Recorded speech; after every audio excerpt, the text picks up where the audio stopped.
Let's go. Happy Friday, everybody. How's everybody doing? Thank you for joining me. For some reason, I can't see the chat on my end, but it is showing on the screen. So I don't know. Maybe that'll correct itself sometime during the stream. But I appreciate you guys. I see you in there, Lee. I see you, Dame. I see you, Tina. What's going on, 9 Inch Nails? How are you? Appreciate you guys. Make sure you hit that like button. Dyslexic Fingers, I can see you in there. But I don't know. For some reason, it's just not showing up on my end. But we got a lot to talk about, a lot to discuss. Friday, the 14th of August, 2026. Appreciate you guys once again for hitting that like button, subscribing to the channel. We're trying to get to 25,000 subscribers here at Blunt Politics before the midterm elections roll around. It's a tough ask. I know it's a tough ask, but as you guys keep showing up, keep showing out the way that you do and supporting the way that you do, I have no doubt that we'll get somewhere in the general vicinity. DPD, thank you for everything you do for our channel. Jupiter Judy, how are you? What's going on, everybody? Today we're live on Kick. I don't know what that means, but it says we're live on Kick. I don't know how that happened, how that works, but we're gonna see what we're gonna see what comes from that. But all right, what do you say we get into a couple of the topics we'll be discussing today?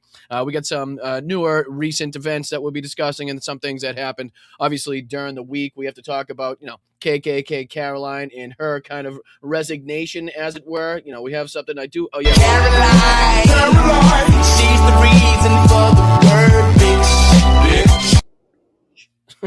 So, a big send-off for Caroline Levitt at the end of the month here. But thank you guys to the mods. Thank you to everybody else. We'll be talking about the two UAE ships that were hit in the Strait of Hormuz. Again, as everybody says that everything's going back to normal, Fox News and the General with Brian Kilmeade trying to get you to believe that everything's A-okay. Don't worry, everything's A-okay. But we still have, ships being attacked in the Strait of Hormuz. We still have insurance companies, shipping companies not wanting to send their tankers through the Strait of Hormuz, which is obviously going to be continuing to be a big problem. We have Tim Pool reacting to Trump's food cart getaway. I'm kind of a little bit curious as to what Tim Pool has to say about this whole thing, if he recognizes how bad the optics are, especially after Donald Trump saying that he's eliminated, the Iranian military capability. So we're going to dive into a little bit of that. I'm sure it's going to be, fun to call out, as it always is. We got Dems leading in 3 southern states, in Senate races. So I think there's a Harry Enton video coming out from CNN, kind of showing everybody, giving everybody an update on what it looks like in those 3 races and what that means for Democrats, if we can hold on or even, expand this kind of momentum shift that we've seen recently. We also have Benny Johnson doing some Russian fear-mongering. There was an explosion in Italy at a plant that made, I believe, 155-millimeter howitzer shells, among other things, that were supplying the Ukrainian military. Again, as far as I've seen coming on live here, I haven't heard any reports or, suggestions as to what it may or may not have been. Again, accidents like that in places like that do occur from time to time. But it's also, something obviously willing to look at as far as foul play. So we'll see how Benny Johnson is discussing this. Just him speaking about Ukraine in any way, I'm going to call out, I'm going to watch. There was also some more info and confirmation from the Ukrainians' biggest offensive in 2 years, which we've been discussing over the last few days. So the territory that they've been able to take back south of Konstantinivka there. So I think it's a Preston Stewart update that's given us more information and, corroboration to, confirm what's being talked about as far as that is concerned. And then we have some more targets hit by Ukraine overnight in the typical and usual fashion. Professor Gerd's giving us the updates as far as that is concerned. But I did want to jump into, first and foremost, and thank you guys so much in the chat. Let me jump back in here and see if I can see you guys yet. Maybe it's fixed itself. Who's the last one? Oh, there it goes. It is working. All right. So, Samuel, I see you in there. DPD, thank you so much. Alvin, shout out to you. No Money G, what's going on? Yakov, how are you, my friend? Namaste. Good to see you. Good to see you. All right. So, everything's working correctly on my end. So, what do you say we jump into a little bit of news surrounding the Strait of Hormuz? Because, obviously a big factor right now in what the economy does, what the pressures are for the Republicans and Donald Trump in particular. Let me throw this on your screen, add this to the stage, and then we should get right into it. All right, so there was a few things right in this immediate vicinity that I wanted to touch on. This first one here is obviously about the 2 state-owned UAE ships that were hit going through the Strait of Hormuz. This is from 19 hours ago. UAE state-owned oil company ADNOC announces Iran struck 2 of its vessels while transiting the Strait of Hormuz a few hours ago. This brings the total number of ADNOC vessels struck by Iran to 18 since the start of the Iranian war. UKMTO and the U.S. continue to stay silent on these, knowing that impacts and ramifications on the markets. Obviously, the fluctuations that we've seen with the oil prices, gas prices in general. So they're trying to stay quiet on this. Donald Trump talking about taking the low key route as far as this is concerned. So pretty much not even paying attention. I don't recall seeing him in public in the last couple days. I've seen JD Vance and others make their rounds away, around Fox News and other channels, but I haven't seen too much of Donald Trump as far as I can recall. But it goes on here because at the same time, you're talking about, the continued striking of vessels, whether it be the Strait of Hormuz, whether it be with the Houthis in the Red Sea or against their, Yemeni enemies. This is another one here, but from CENTCOM saying that Commander Admiral Brad Cooper is actively pushing for renewed U.S. strikes in Iran, together with Israel, saying that the fighting in Iran must be renewed to attack national infrastructure, including sites in the gas, oil, and electricity industries. And that's per Israeli Channel 13. Cooper also told IDF senior officials, "We may very well have no choice but to resume fighting, and we will need you for joint strikes." Israel says the Trump administration demand last week to close all fronts with Iran is not the plan anymore. So you can see how this is kind of shifting and changing, and there's just reports being thrown out on all directions as to what may take place.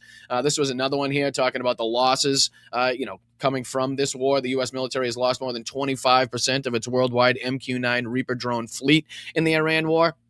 So add that on to the Tomahawks, add that on to the ATACMS, add that on to the expenditures of THAAD and Patriot missile interceptors. So, and obviously the downed aircraft, helicopters, and other drones that we've talked about that the Iranians and their proxies have been able to shoot down. But 25% of the MQ-9 Reaper drones, with at least 45 Reaper drones lost at taxpayer cost of over $1.3 billion. And that's just the cost of the weaponry itself, the platform itself, right? And that says that the Yemeni Houthis have concurrently shot down more than 30 Reaper drones with a combined total of up to $3.5 billion in taxpayer cost. The Reaper costing between $30 million and $50 million a piece. Were primarily used over the Strait of Hormuz when they were shot down multiple times, with the aircraft being, quote, relatively easy targets for Iran and its proxies. U.S. officials say that they were surprised by the precision Iran used. The Trump administration is now trying to shore up lawmaker support for a $67 billion Iran war supplemental budget due to the catastrophic shortages of almost every part of the military stockpile, including munitions, interceptors, and drones. U.S. officials say, contrary of Trump's claims, it will be years before stockpiles depleted by the conflict in Iran are reconstituted, even if Congress approves the funding, which we've talked about a multitude of times here. It's not something you just kind of snap your fingers or make a phone call and all of a sudden these stockpiles are going to be replenished. Like, it takes a long, long time. It takes, government approval. It takes congressional approval. It takes congressional, budgets and making sure that they're working together closely with these companies to get these things paid for. So, but at the same time that you hear that Admiral Brad Cooper is actively pushing for renewed strikes with Iran, you have Donald Trump saying that he's low-keying it. It's just, there's no, and never has been, a clear or concise picture or goal or plan in this entire destabilizing, destructive war that we've seen here. And it just persists with all the news. Obviously, the ships continuing to be struck. Obviously, the activation in the more recent activity from the Houthis, whether it be the strike that killed almost 60 Yemeni officials, or again the ships in the Red Sea that they've been attacking, and it just continues, day after day with the degradation in the area. It seems to be again expanding as far as the destabilization, as far as the bad actors and bad players in the region trying to take advantage of this moment, as opposed to it settling down, as opposed to it getting closer to a resolution and coming to a conclusion and a decisive end, as it were. But let's see here, because there was this that was updating us as well. I believe this is a Fox affiliated news network here, Live Now, which we've done. And I just want to play this. All right, zip it. You stay there. And I wanted to play from the beginning, where they're just kind of going over a few of the details here with these ships that were struck. So I just want to see how they're reporting on it. And then just right after this, we have Jack Keane, General Longface, that we've been looking at recently on with Fox News, on with Brian Kilmeade. And I'm curious the spin that they're trying to put on this whole Strait of Hormuz situation, where it's likely to end up, what it means for the economy in the United States. But real quick, let's just dive into this again. Live Now, again, a Fox affiliated news network or something, I'm assuming. But they're talking about Iran attacks UAE-linked ships in the Strait of Hormuz. And let's see what they got to say about this. 57 on the East Coast. and 3:57 on the West Coast. You can see right there on the right-hand side of your screen a live look over the Strait of Jesus Hormuz at this Christ. hour. And Fucking guy's insufferable already. People watch this shit? Unreal that people watch this shit. Well, I'm going to have to speed him up just a touch, considering he's already putting me to sleep after about maybe 0.3 seconds of this broadcast. But yeah, as you can see, even to to his left, you can see the lack of ships traversing the Strait of Hormuz at the moment. So I just want to, I'm curious how they report it to their listeners here. of course, we do have to get to the latest here on the U.S.-Iran conflict. I'm going to pop this up on your screen to give you a look as Bahrain is condemning a, quote, Iranian terrorist attack in the Strait of Hormuz on 2 ships linked to the United Arab Emirates. This right here from Iran International English, as they say, Bahrain condemned an Iranian attack on 2 tankers belonging to the United Arab Emirates ADNOC as they crossed the strait, calling it a serious threat to regional security and maritime navigation. Bahrain's foreign ministry today. And this is all Iran has to do, right? I mean, this is all they have to do is every once in a while throw a couple fucking mines in there, throw a couple drones into the strait, hit a couple ships, right? Just make everybody aware that you still have the capability, you still have the willingness to do this. And it's having the effect that it needs to, right? We've seen an increase, right? A slight increase as far as like the oil being able to pass through the strait. We've seen a slight increase as far as, from single digit numbers of ships to maybe 12 or 13 or 14, nowhere near, again, the levels in which we were seeing before the war. But the fact that, they're now calling this, a terrorist attack in this, even though we've seen this ongoing and it was the United States and Israel that enacted this war. But it just goes to show, right? This is all Iran has to do, continue to do this. And the insurance companies, the shipping companies are going to have to take notice. They're not going to want to risk their billion-dollar ships. They're not going to want to risk their captains. Some are, some aren't. Some are having to be snuck through by the United States in the dead of night, which is also not the optics that you're trying to send out there as far as power projection. If you have complete and total control, like Donald Trump said, over this whole conflict, over the Strait of Hormuz, why do you need to try to sneak ships out in the dark of night? Like, why is it not just you're freely allowing trade in these ships to go through without any problems because you control the situation? You've eliminated the military capabilities of Iran. If that were true, we wouldn't have to be seeing the things that are now being enacted. So I just want to see what else he says here. I think he brings in a colleague to speak about this as well. It said it supported measures taken by Abu Dhabi to protect its security and its vital interests. And again, as we take a live look over the Strait of Hormuz coming in from marine traffic here, the U.S. says it could maintain a naval blockade of Iran indefinitely and would ratchet up economic pressure on Iran as ceasefire talks have seemingly stalled overall.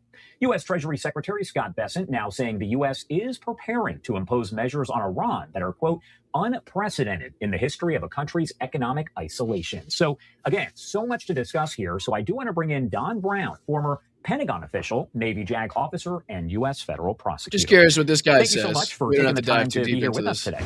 Josh, thank you for having me. It's a pleasure to be here. And I want to start by talking to you kind of overall as we look at the situation with Iran once again attacking those ships in the Strait of Hormuz. We're talking 2 ships that are linked to the United Arab Emirates. What does all of that say about where things stand and the fact that we are getting these other countries there that are condemning Iran for these attacks? Well, Josh, it's a positive sign that that those Sunni neighbors, their Sunni Islamic countries in the Persian Gulf region, are condemning these attacks. Bahrain did. The British Maritime Trade Agency reported perhaps another tanker was hit by a drone within the last 24 hours.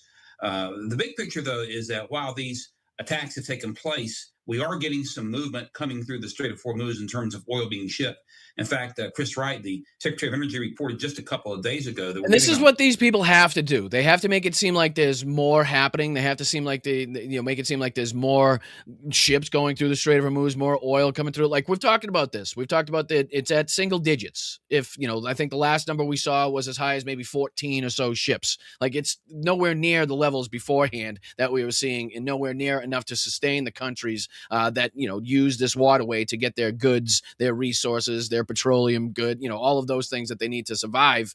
That's not enough. It's not going to continue that way. But, Fox having to do their spin, and they'll continue doing that spin here with Brian Kilmeade in General Longface, as we've, so adequately nicknamed him here at Blunt Politics. But yeah, this is Kilmeade again on in Fox News with General Keane. And I'm curious the spin that they try to put on it, because again, the live 5 now boring, mundane people. I'm sure that's affiliated somehow, and they have their own agenda that they're trying to fill. But Brian Kilmeade has the the real Fox audience, the cultish Fox audience, if you will, and he has the a different subset of people that he has to try to brainwash. So I'm curious, and we've seen a few clips of this general here on with Fox News and a few different of the anchors, and he's been all over the place. He's been back and forth between we need to go escalate. Now he's been recently calling for and basically warning that the Iranians are going to become more and more aggressive because of the the position that Trump has put us in, because we're close to midterms. He feels like he's handcuffed. He's been kind of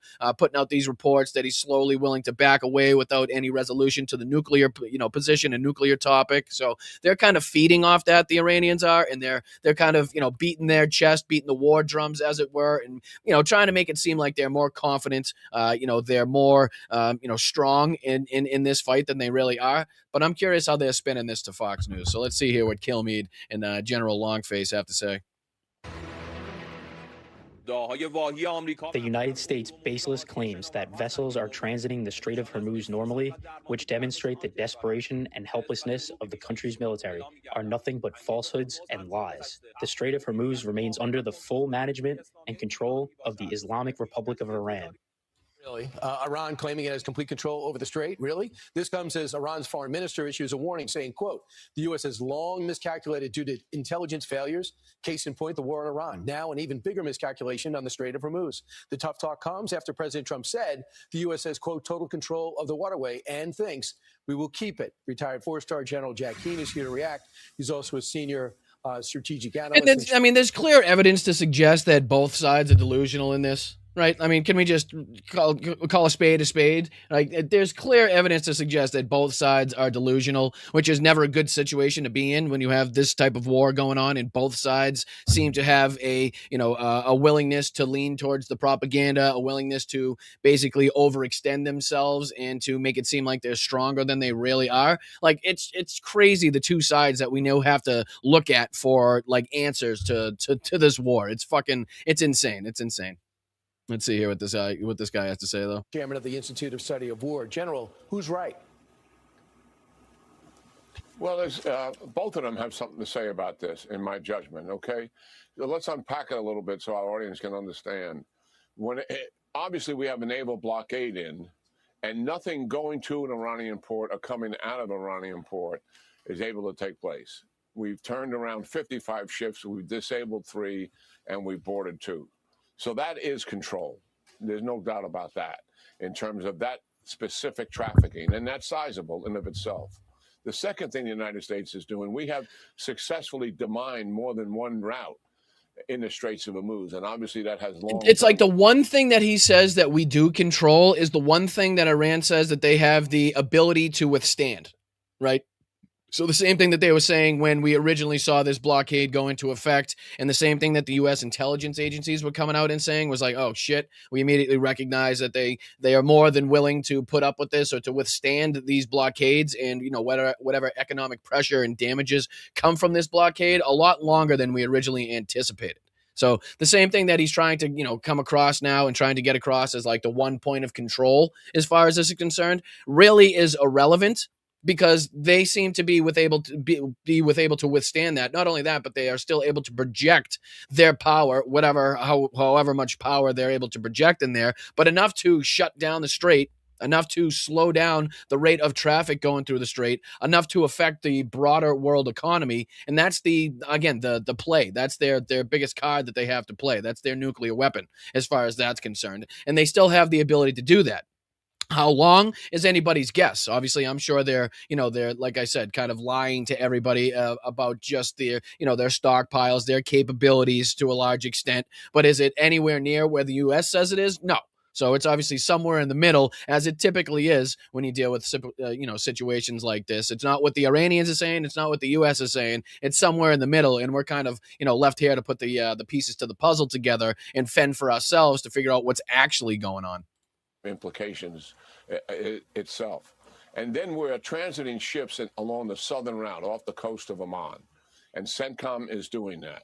Transponders are normally off. That's, revealing their location. usually done at night. Yeah, the whole point, and I don't know what this question is pertaining to, Jude. It might not even be anything about the show. You might be speaking about something different, but just in case, obviously calling out these channels and, trying to, take a look at the way that they spin this shit and try to, butter it up and try to turn the turd into a fucking golden nugget every time is very important. There are still people that will watch this shit and believe it word for word, verbatim, go out there and recite it to people without having, done any further research, looking at any other news agencies, any other articles or anything like that. So if we can do our part here, whatever small part we're doing to try to call out the nonsense, and we've been looking at this General Jack Keane for a couple of his recent appearances because of the amount in which that he's flipped the script. Like, he's changed his stance so much, and he's trying to just pick and cherry pick some of these finer points to make it seem like everything's going fine,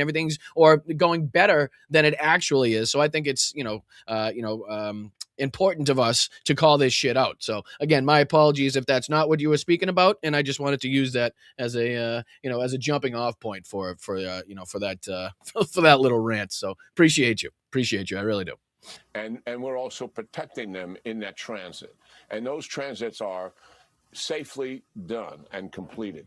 And obviously those numbers have gradually... Well, that's the point, Judy. It is repetitive, right? It is repetitive. So that's what propaganda is. That's what fascists use, is these repetitive lies, right? Just beating their viewers over the head with these, fucking with the mis and disinformation every single day. So unfortunately, it is mundane. It's a mundane task to have to watch these shows and call out the bullshit because it is so repetitive. But that's the tactic that they use, right? Getting people to believe anything, even if it's completely untrue. If you say it enough, if you speak it into existence enough, and they don't hear any other, objections to that point of view, then they, it's crazy how people can be taught or kind of coached to believe something, even if that's completely untrue. It's completely disassociated with reality. So, it's unfortunate. That's why I give you guys so much credit in the chat for continuing to come back to watch shows like this and other channels. It is very mundane and repetitive to call out Tim Pool and Benny Johnson and Newsmax and Fox, right? And to talk about the stuff going on in Gaza, the stuff going on in Ukraine, the stuff going on everywhere. Like, it's a mundane task to do it, which is why I give you guys a ton of credit for sticking with it, for being as engaged, as involved, for supporting channels like this financially. Like, you guys are fucking incredible. You're amazing people to be as involved and as engaged in these topics and these situations as you are. So hopefully I do give you the credit that you guys deserve, but if not, there's a little bit more for you. Into the double-digit number of ships. So that's the reality there. And you hear him there? Like, listen to what he said, and we can dive off of this. We don't have to take too long on this. Like I said, I just wanted to make sure that, when the opportunity arises to call out this bullshit, we take it. But listen to the spin that he's trying to put on this. He's trying to make it seem like double-digit ships. Remember, we were talking about triple-digit ships well before this war started, 120, 130, 40, 50-ish ships going through the Strait of Hormuz in a day. And listen to what he says here about double digits. So we were recently seeing single digits. Now that jump into the double digits is getting him excited, or at least that's what he's trying to get the Fox viewers excited about, when in reality, had we never started this war, we'd be in a much better place. Like, right off the bat, from the fucking starting off point, from the jump point, would be much better off. Gas would be cheaper, oil prices would be lower, the Strait of Hormuz would be open, countries would be getting their goods and their petroleum products. Like, so why the fuck, again, the fact that we're talking about mitigating still the damages from the Strait of Hormuz shows you how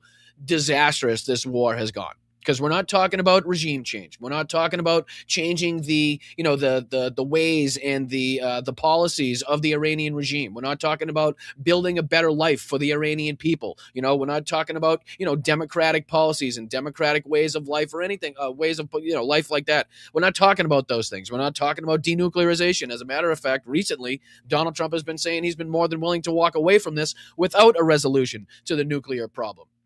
So we're still mitigating a problem that wasn't a problem before this war started, which just in and of itself should show you how disastrous this action was. But let me just one more time. He talks about double-digit ships being a good thing. Safely done and completed. Listen, and obviously those numbers have gradually increased into the double-digit number of ships.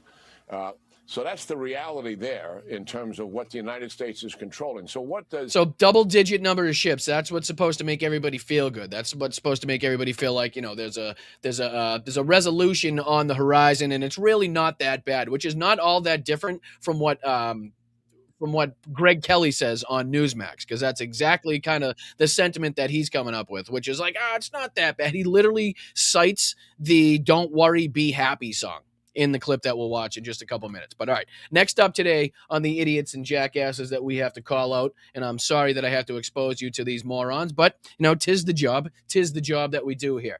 This next moron you're going to recognize because of his idiot moronic hat that he wears at all hours of the day, no matter what season it is, and that's Tim Pool. Sorry, I get that mixed up all the time. And I'm curious, I am just really, really curious, because I hadn't seen yet him touch on this. I hadn't seen any clips or anything about him speaking about this, but he's finally making a video, or finally touching on this in one of his live streams, on Donald Trump's catering truck fiasco, where Donald Trump literally had to be shuffled away with the cheeseburgers and the salad. Well, not the salads, of course. He would never be put with the salads. He'd rather stay on the flight that was, you know, allegedly going to be shot down by the Iranians and have to be snuck away with the salads. But he definitely was with the cheeseburgers and the French fries and his Diet Cokes there.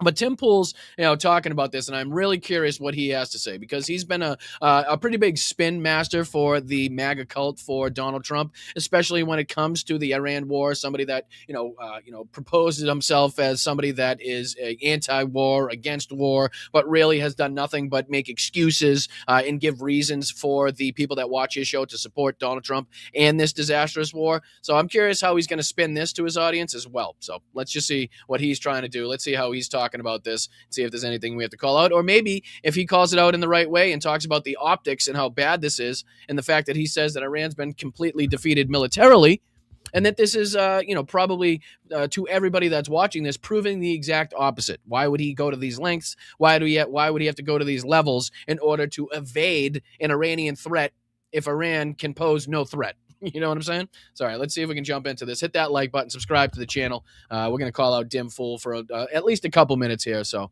share the show if you could. Hit that notification bell as well. Flight back to the United States. Thank you. Because is that Nola?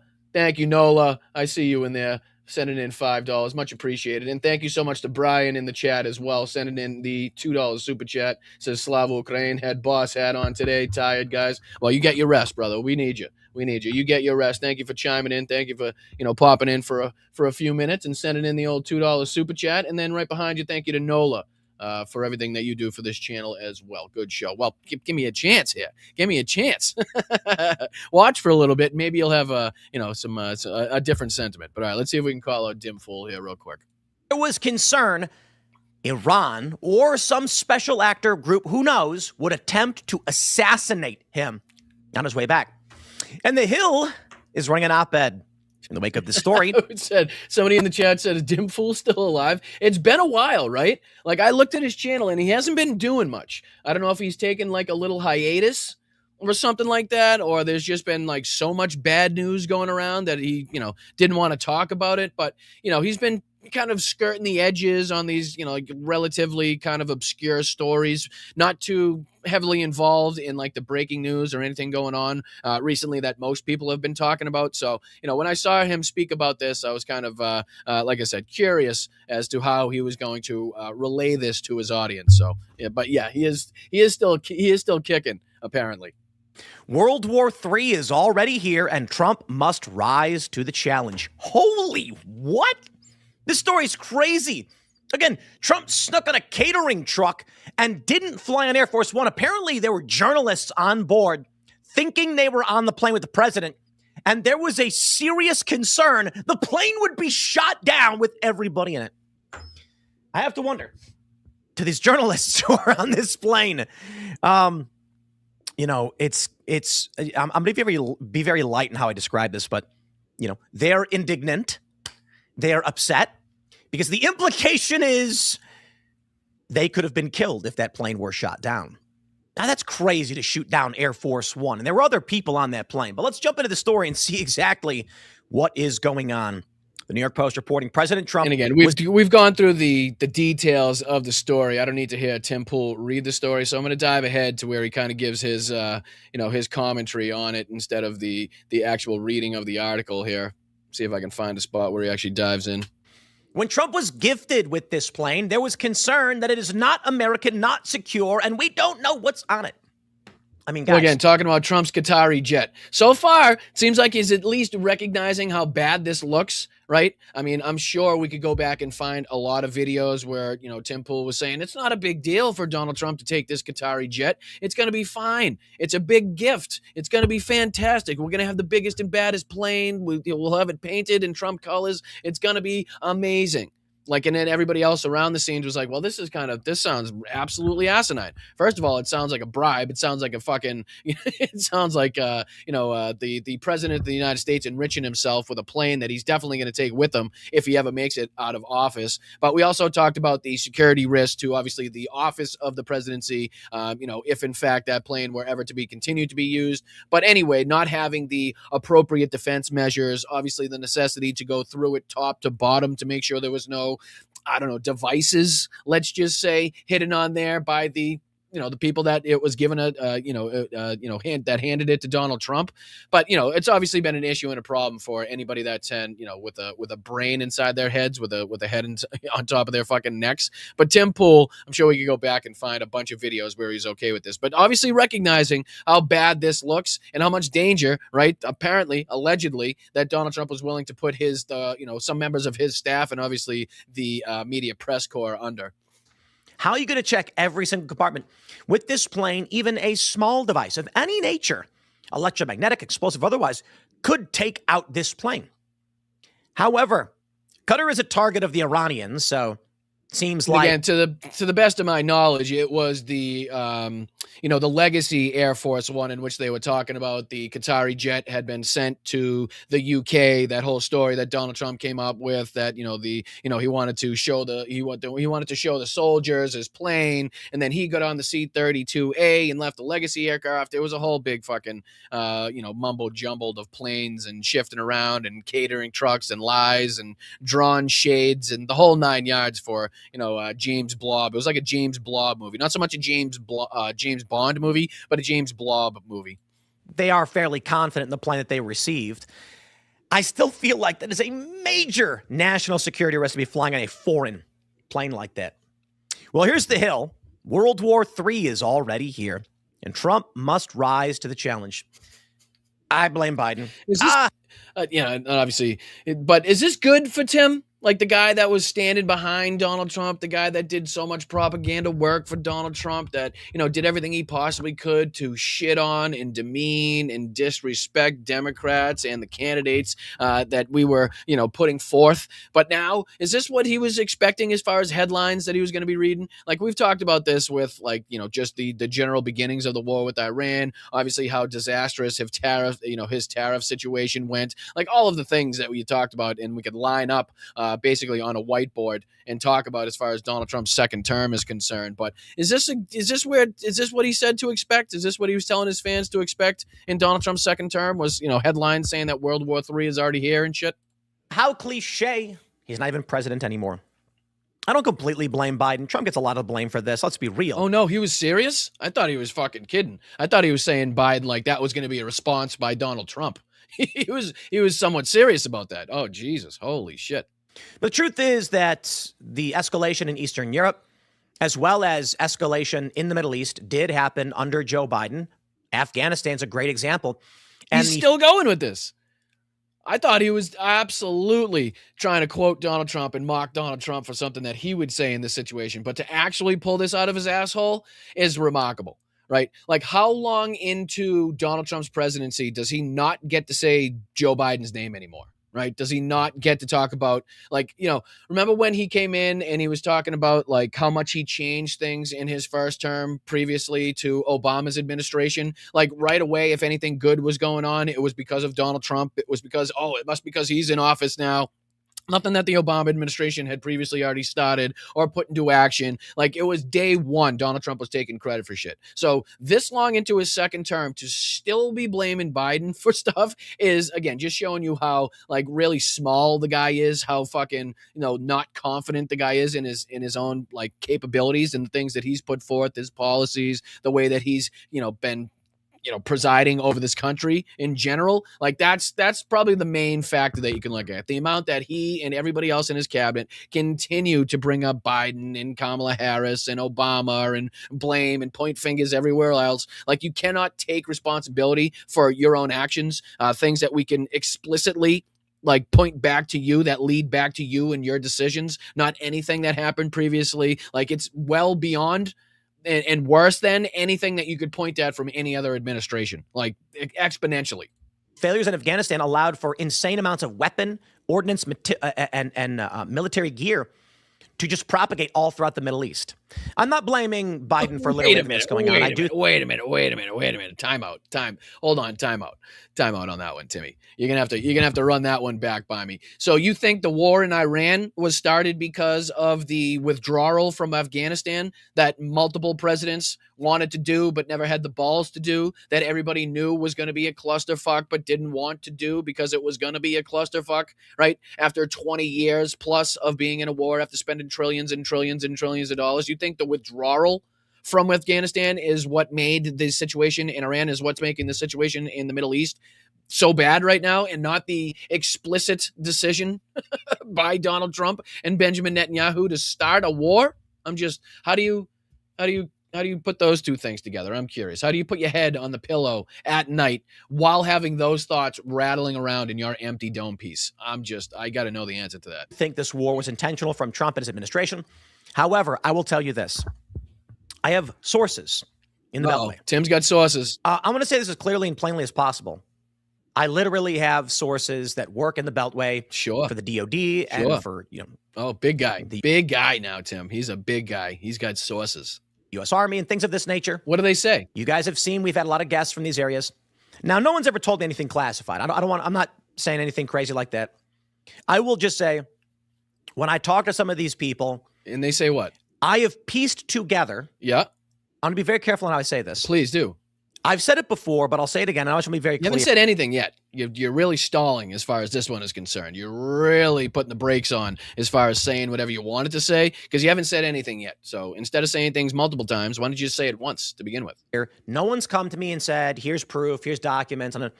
But it would seem that the operation in Iran, the Strait of Hormuz, all of these things were at least prepared for during the Biden administration. And I got to be honest, guys. Wait a minute. I'm sorry. He's really honestly attempting right now to throw all of this at the feet of Joe Biden? You have got to be shitting me. And again, we know that things like Operation Midnight Hammer were long-lasting plans in the military. I'm not saying that there weren't military plans drawn up under Joe Biden's administration, if the thing, to come up with options, right? To put in front of the president, the commander-in-chief, saying, hey, if you want to take it this way, this is what's going to happen. If you want to take it this route, this is what's likely to happen. I'm not saying they didn't war game out some of these things, but did they do it? No. They absolutely didn't. They didn't listen to Benjamin Netanyahu as many times as he wanted them to go to war with Iran. He didn't listen to Benjamin Netanyahu no matter how many times he wanted them to bomb or strike Iran or their proxies in the region. They didn't. I'm not saying that there wasn't plans. I'm not saying that there wasn't thoughts about doing it or, strategizing behind the scenes if they were to go about doing something like this. But this is like probably the biggest stretch that I've ever seen a right-wing propagandist make as far as trying to put blame at the feet of another administration. Hold on. I'm going to have to, let me regain my composure after that one.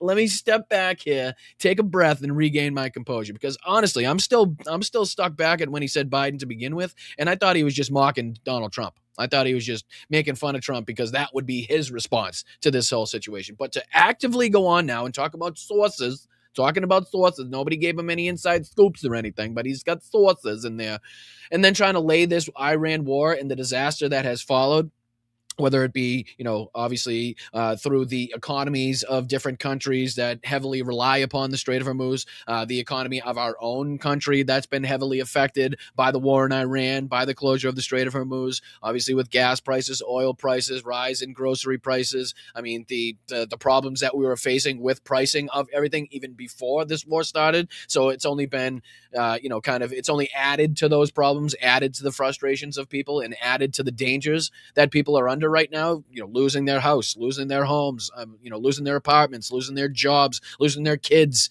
all of these things that people have been consistently thinking about while billionaires continue to struggle on which what yacht they're going to buy next is the big decision on the minds of most billionaires and the one percenters, typically being enriched by this administration and definitely being heavily protected if they were involved and engaged with Jeffrey Epstein and his sex crimes. So let's see what else. I'm dying here inside that he's literally trying to lay this at the feet of the Biden administration. As it makes a lot of sense. You think the military, look, I know Biden's got different priorities, but it doesn't just invert overnight. The military had been shifting weapons production 10 years ago to Pacific. Tim, the whole thing is that we were not in a position to do this. Like, does he not understand? Like, he's trying to take Donald Trump's rhetoric in bullshit that he rebuilt the military 19 fucking times, and he's trying to mix that up with Biden somehow. He's just throwing Biden's name on top of that like it was fucking icing on a cake, and then not recognizing that we're in this position right now because seemingly we weren't ready militarily. We did not have the stockpiles of ATACMS and Tomahawks and THAADs and Patriots to engage in a prolonged war with Iran. We didn't have the necessary assets in place to do what needed to be done if we were going to do this in the first place.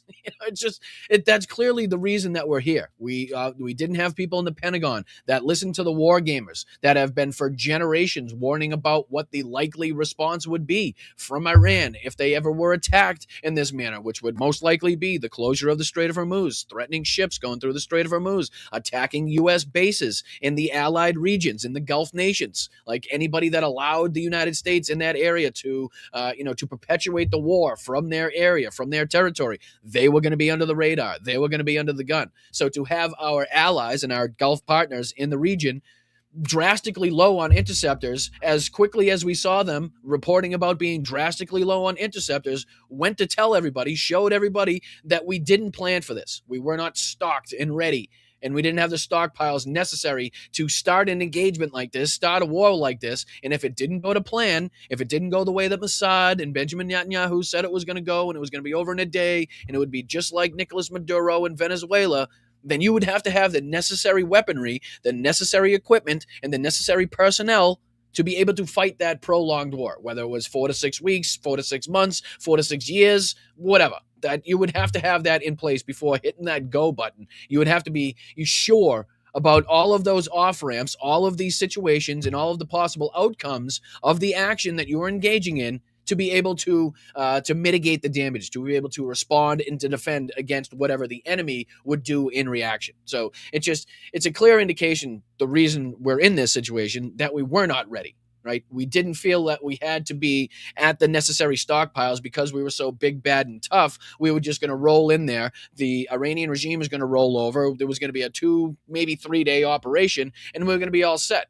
Well, that's clearly not what we've seen happen. And now we're seeing the ramifications of that, the ramifications of having morons in charge and in very important positions that led us into this position to begin with, led us into this spot to begin with. But good news is coming, and hopefully this continues on here, because this was a Mediaite article I stumbled on, and I do have the subsequent video related to this article. But let me throw this on the screen just to switch gears just a little bit. Like I said, I got a bunch of different topics and clips and articles pulled up that I want to discuss today. So excuse me if we kind of, dive, duck, and dodge around a little bit on the topics. But this is coming from Mediaite, talking about a CNN clip, a CNN segment with Harry Enton, where he's describing the, his amazement at the lead that Democrats now hold in these Senate races in at least 3 of these southern states. You can see here the Mediaite title is CNN's Harry Enton marvels at Democrats leading in 3 southern Senate races. Could be a historic year, is a quote from Harry Enton, and it goes on to describe the segment there. But I have this. Let me throw this on the screen because this is the segment in question. And I just want to talk about how it's a good sign, obviously, being in this position, but we need to continue to build on this momentum. We need to talk about the candidates. We need to speak about the importance of the issues, importance of taking not just the House, but also the Senate back in the midterms, and get everybody off their ass and engaged to make sure that they're voting in these midterm elections. So this is titled The New Southern Strategy, and it's declaring and talking about more specifically Jon Ossoff in Georgia, Cooper in North Carolina, and there was one other race that I'm blanking on right now that he was talking about as far as the 3 Senate races being led by Democrats in areas that it hasn't been done in a long time. So let's pop this on the screen. This is from Harriet and CNN talking about the lead, even small lead, that Democrats hold in these southern states in these Senate races, and how important it is for Democrats to take down every single one of these races we possibly can. You're down in Georgia, right? It's part of this new Southern strategy that I think Democrats have. Their map to take back majority runs through the South. What are we talking about? Why don't we talk about Georgia? Look at this. Jon Ossoff. Tyler Rico. How could I forget that one? My apologies. I got Ossoff. I got Cooper. I forgot Tyler Rico down there in Texas. So my apologies. That's the third one. Up by 13 points. How about Roy Cooper, the former governor, up 9 points?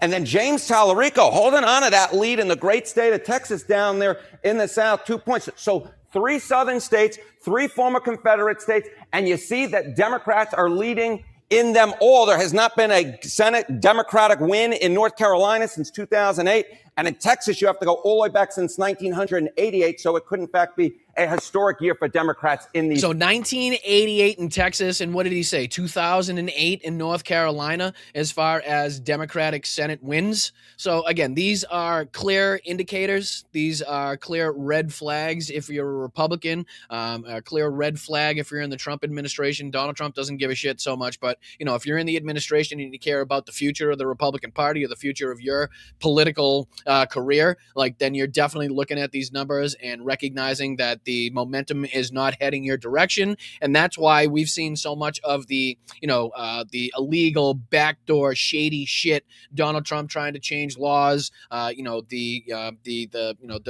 changes in the way that they've been trying to manipulate the way that elections happen in different states, the threatening of states for their voter rolls, trying to throw people off voter rolls. There's been a multitude of different ways that we've highlighted here on the show that they're trying to, for lack of a better term, steal the midterm elections, or at least trying to mitigate their losses, trying to make sure that they don't lose as bigly as they're suspecting to lose. So let's see here what else he's got to say as far as these races are concerned down there in the South. 3 southern states. You just gave us some sense of how unusual it is for those 2 states, but what would it look like if all 3 of the Democrats were to win in those 3 states? How unusual is that?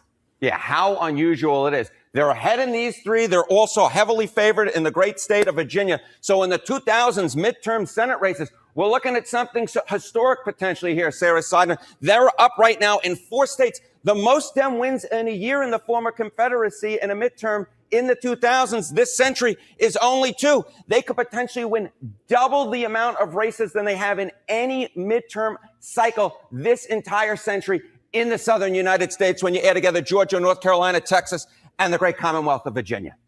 All right. So who is it? What group is it? Or is there just one group that's helping to push Democrats into this unusual position in those states?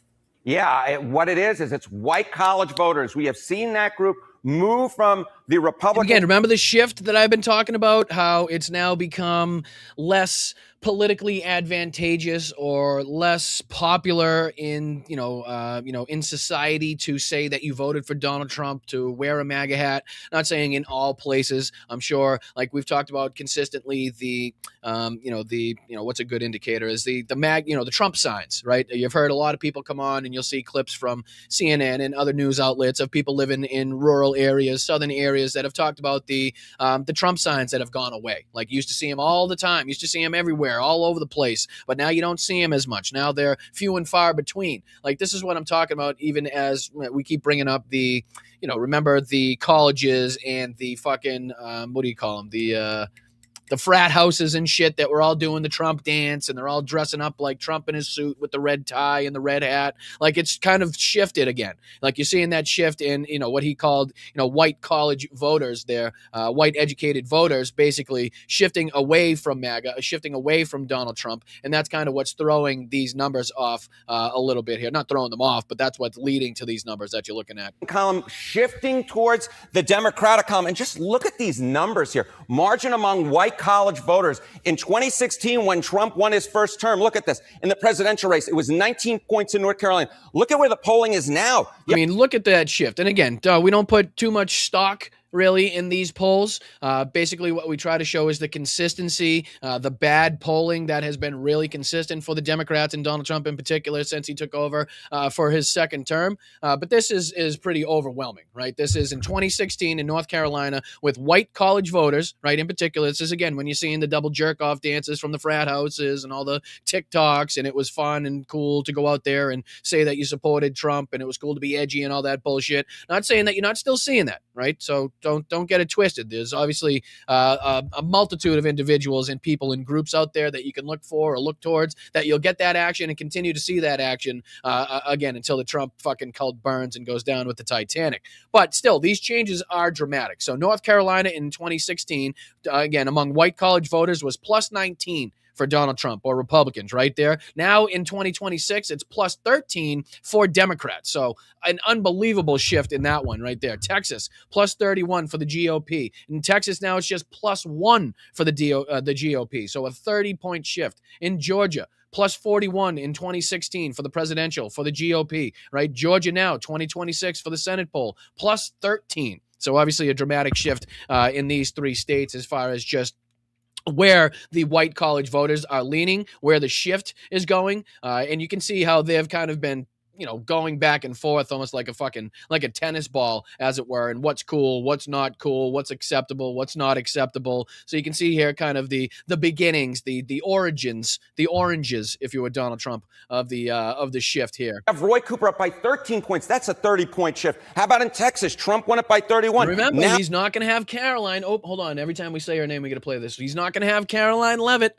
right? Not going to have KKK Caroline out there to do the propaganda, to do the bidding, to do the gaslighting. So KKK Caroline, she's the reason for the word bitch.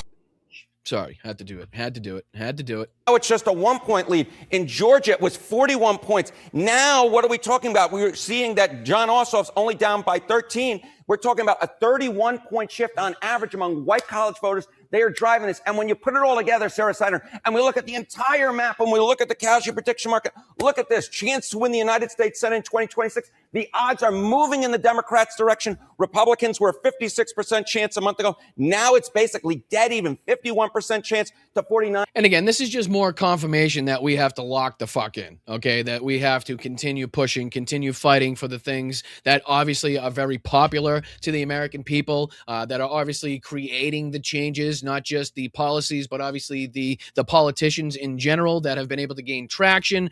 We've seen in a multitude of areas throughout the United States of these very progressive policies that are very, very popular. People, people they get people out of their fucking seats, for lack of a better term. So as you can see here, it says chance to win the Senate in 2026. And again, fuck Kalshi and fuck the rest of these websites. I don't know why CNN decides to use these scumbag platforms, which is a huge reason that Donald Trump wants to be able to sell his Truth Social posts, a couple milliseconds early for $100,000 a month, so people can take advantage of sites like Kalshi. And what's the other one there? What's the one that fucking TYT named their studio after? Why am I blanking on that one? It wasn't Kalshi. It was, God damn it. Polly something. Wasn't it like Polly something Studios they were calling it? Why can't I think? Polymarket, that's the other one. And I'm sure there's a variety of different websites out there that are doing similar things right now, but it just, scumbag material all the way around. Scumbag fucking material. 9% chance. So Democrats very much in the game because. But anyway, what I was saying before I got sidetracked on those scumbag sites was the GOP lead and advantage going into and on July 13th, as far as the Senate was concerned, being at 56, now being at 51%. So this is not, this is not a sign trying to say, okay, give up and don't continue the work, and we're on the right track and we don't need to do anything else. It's quite the opposite. It means we need to fight. We need to fight harder. We need to get out there and be more aggressive. We need to be more vocal. We need to support more, communities and campaigns that are doing, saying, and espousing the right things and beliefs and policies that people in this country actively stand for and want to see, more for the blue collar people, more for the working class, better healthcare, better access to housing, like all of the things that we continuously espouse and want to see happen for this country and the people in it. That's what we need to continue to do, because it's been working as far as the special elections we've been talking about for months. The different things that have been put up on different state ballots that have been voted for clearly, with the projections here with the House and now with the Senate. We need to continue the momentum, continue pushing and exposing the Democrats and this Trump administration, where they've done a great job exposing themselves. Right? They every single day come out and show their ass and how much they've been lying to the American people, continue to lie to the American people, and how much of a shitty situation they've gotten us here in this country and worldwide. Right. So it's not just the United States. It's others, obviously, that have been taken down with us as far as that's concerned, too. But good to see at least now. And I think there was one more thing that he points out, if I'm not mistaken. Southern races. And as I said at the beginning of this, the prediction markets also predict a 100% chance that, in fact, you will be calling me after this show. I will try not to disappoint the markets or you, Harry Enton. Please, and I have my phone right on me right here. Shut up. Anyway, that was what he was talking about in that clip. But yeah, good signs, good, heading in the right direction. Obviously, things that we need to see happen, very important to see happen, and, to see that at least in the reporting here and in these odds that he was talking about there, we're heading in the right direction. But let's get into this quick clip from Greg Kelly, because this was, again, the dumbest man on social media, the dumbest man on television, Greg Kelly. And they just disrespect him so hard over at Newsmax. It's hilarious how much they disrespect this guy. Like, he's supposed to be one of the prominent figures, like one of the prominent anchors holding down Newsmax over there. I would assume he's probably been there, if not the longest, one of, closest to the longest of anybody. And you cannot find his face on the website, right? I tried looking for the longer version of this clip. They're only putting up, and this clip is 1 minute and 54 seconds from Greg Kelly, right? And it's not like there's a ton of other videos that you can find, and this is just a short from one of those videos. Like, they just literally don't care about this guy. His name's not on the website. You can't find his show. It's like the whole thing is just hilarious as far as the way he's disrespected on his own news network. But yeah, he's trying to say that they want us demoralized, and he's saying that things aren't bad, everything's great, don't worry, be happy, and just talk about the positives, is basically the sentiment here of Greg Kelly's segment. This is, like I said, really quick, only about a minute 54 seconds, and we'll just see what bullshit we can call out from the world's dumbest man. Let's talk about the Iran war for a moment. Please, let's do. How's it going? What's going on? What do you mean, what? The war that, again, has led to higher gas prices, that has led to higher oil prices, that has led to the Strait of Hormuz, that it led to 170 girls being killed in a girls' school in Manab, right? With the destruction of the infrastructure, the assassination of their Ayatollah, the amount of the 18 servicemen and women that have been killed on the United States side, the several hundred that have been injured, in a lot of cases severely injured on the United States side, the billions of dollars in damage to the United States bases in the Gulf nations, in the Gulf region, right? Not only that, but the amount of munitions, planes, weaponry, drones that have been shot down, the billions that have already been spent by U.S. taxpayers to propagate this fucking war. That war is what we're talking about. I know it's kind of like, it's ridiculous the way that we're looking at it with like, okay, it's a ceasefire. We'll kind of hold off on bombing for 2 days. Oh, nope, it's not a ceasefire. We're going to continue bombing for 2 weeks. Oh, hold on, there's a peace deal right around the corner, so we're going to stop bombing for 2 days. Nope. Oh, okay, no peace deal. Let's go back to bombing for a couple. So it's like an erratic war, but that's that asymmetric warfare that we've seen where the United States has to go big and bad. They have to go hot and heavy if they want to get their goals accomplished that they were stated.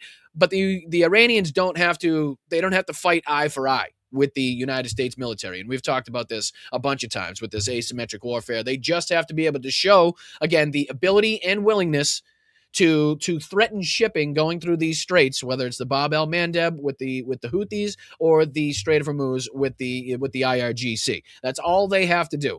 And then on the flip side, the United States would have to either, bomb Iran so heavily and destroy so much of their infrastructure and kill so many of their innocent civilians that it possibly may come to a conclusion in which the Iranians come to the negotiating table. But, typically what we've seen, it just strengthens the resolve of people, and it does not do, it doesn't have the intended purpose, or would have to go boots on the ground and go over there and control physically with our own military, take over militarily their entire military infrastructure, all of their government assets, all of their building. Like, we'd have to literally take over the country in order to see the goals that Donald Trump wants to see, whether it's the denuclearization, whether that's the complete and total dismantling of their military capabilities.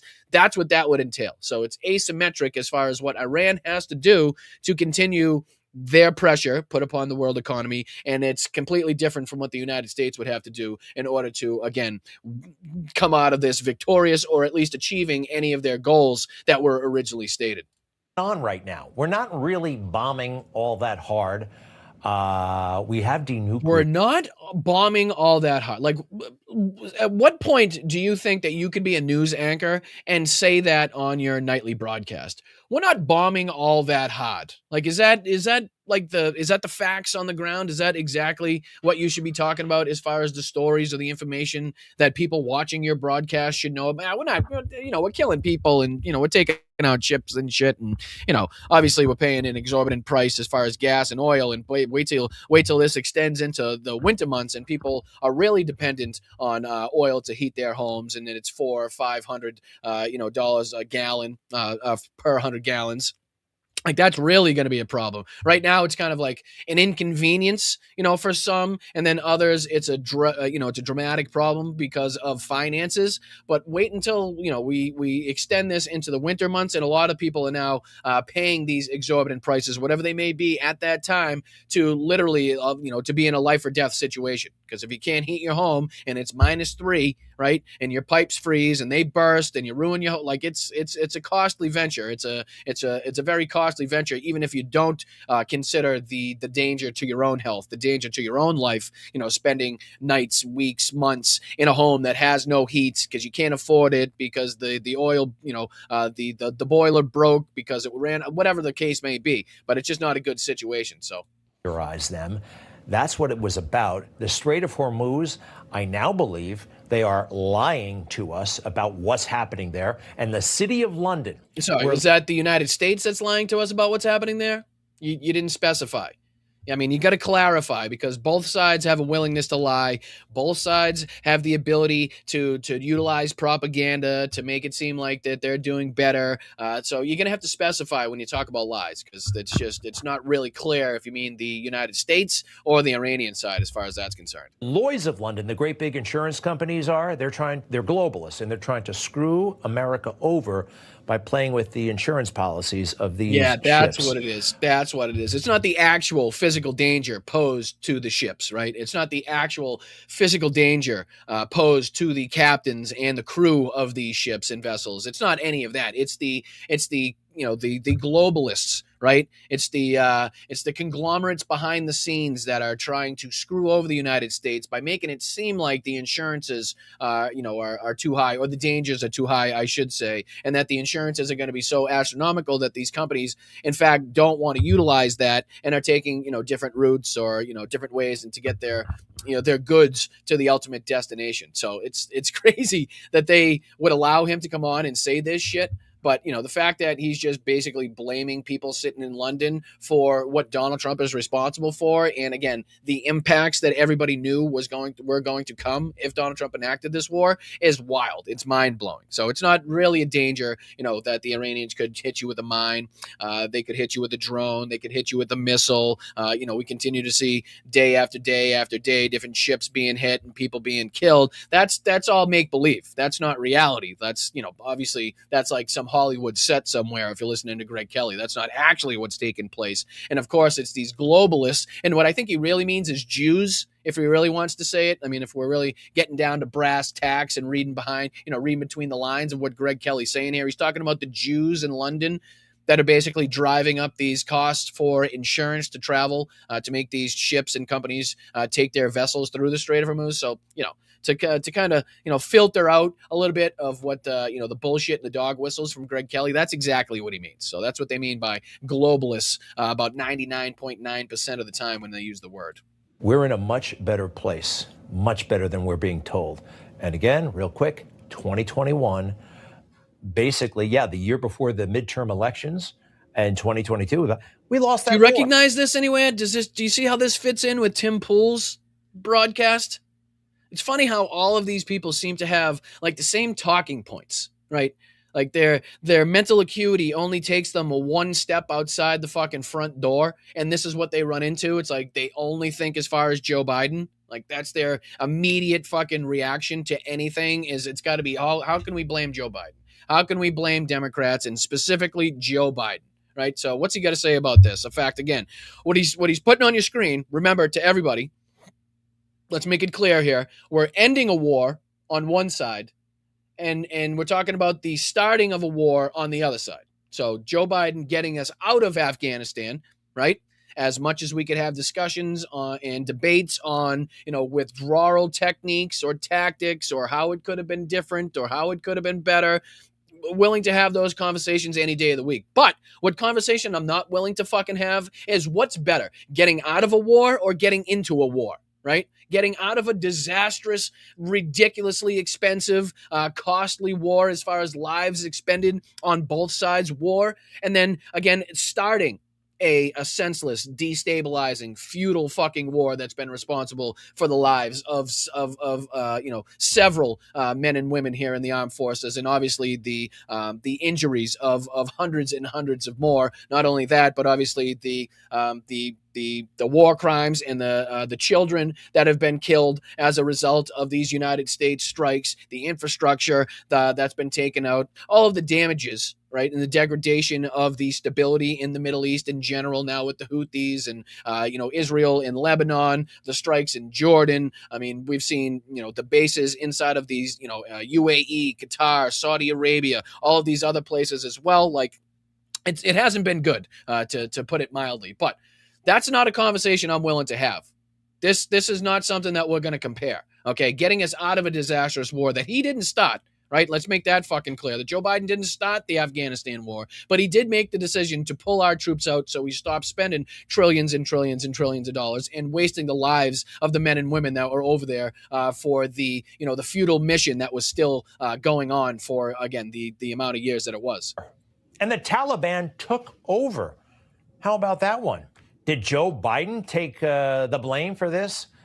No. I mean, yes, absolutely. I'm sorry. Are you saying that you didn't blame Joe Biden like you're doing right now for the Afghanistan withdrawal? You guys bitched and complained and moaned and talked about that fucking withdrawal, which again was a Donald Trump fucking plan to begin with. Remember when he met with the fucking Taliban? Right? Remember when he excluded the Afghani government from the deals that they were making? Remember when they released 5,000 Taliban members? Remember all that? Remember that stupid move where you're like, yeah, just before we remove our military, how about you guys release or will release 5,000 of your bad guys into the streets? And that's not going to be a fucking problem. That shouldn't be an issue, right? That should be copacetic. Yeah, we'll do that. We'll do that, right? Meanwhile, again, excluding the Afghani government in any of these negotiations. So we're talking about the Doha agreements, in case anybody's wondering, the agreements of Doha, Qatar.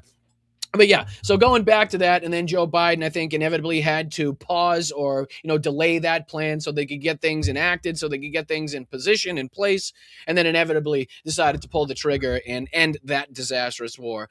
But yes, you did absolutely blame him. And again, people did blame him being commander-in-chief for whatever, again, tactics that failed or ways in which it could have been handled differently. But the fact that we got out of it is not what we're going to discuss. Okay, that was the correct decision to make, and it should have been decided upon. It should have been made years and years before that, if we're being fucking honest, if we're being serious with ourselves. So the fact that he's now trying to say, well, nobody talked about how Joe Biden was president, and no Republicans tried to blame Joe Biden, is fucking asinine. Because it was the same thing with like the Hunter Biden laptop. They talked about it fucking relentlessly, endlessly. right? And then you go back to something that, Greg Kelly put on Twitter, and I'm comparing it to what he's talking about now. And this was posted by him just not that long ago, if I'm not mistaken. This was 19 hours ago by Greg Kelly, right? So he says 240 days on that ship straight. I can't believe it. That is abusive. During the Vietnam War, we had 3 aircraft carriers deployed in the region, and they routinely had ports of call for needed rest. Again, this is talking about the recent stories about the extended deployments of our U.S. Navy. Obviously, the reports of sailors trying to jump off of the ship of the USS Abraham Lincoln, the different problems they've seen on the USS Gerald R. Ford, and on other vessels as well. But seemingly calling out Pete Hegseth here, calling out obviously the obvious problems that we've seen. He says, take the nuclear power USS Enterprise during a 9-month 1965 to 1966 deployment. This is when and where the ship took liberty. Talking about the different ports and the dates in which they took port.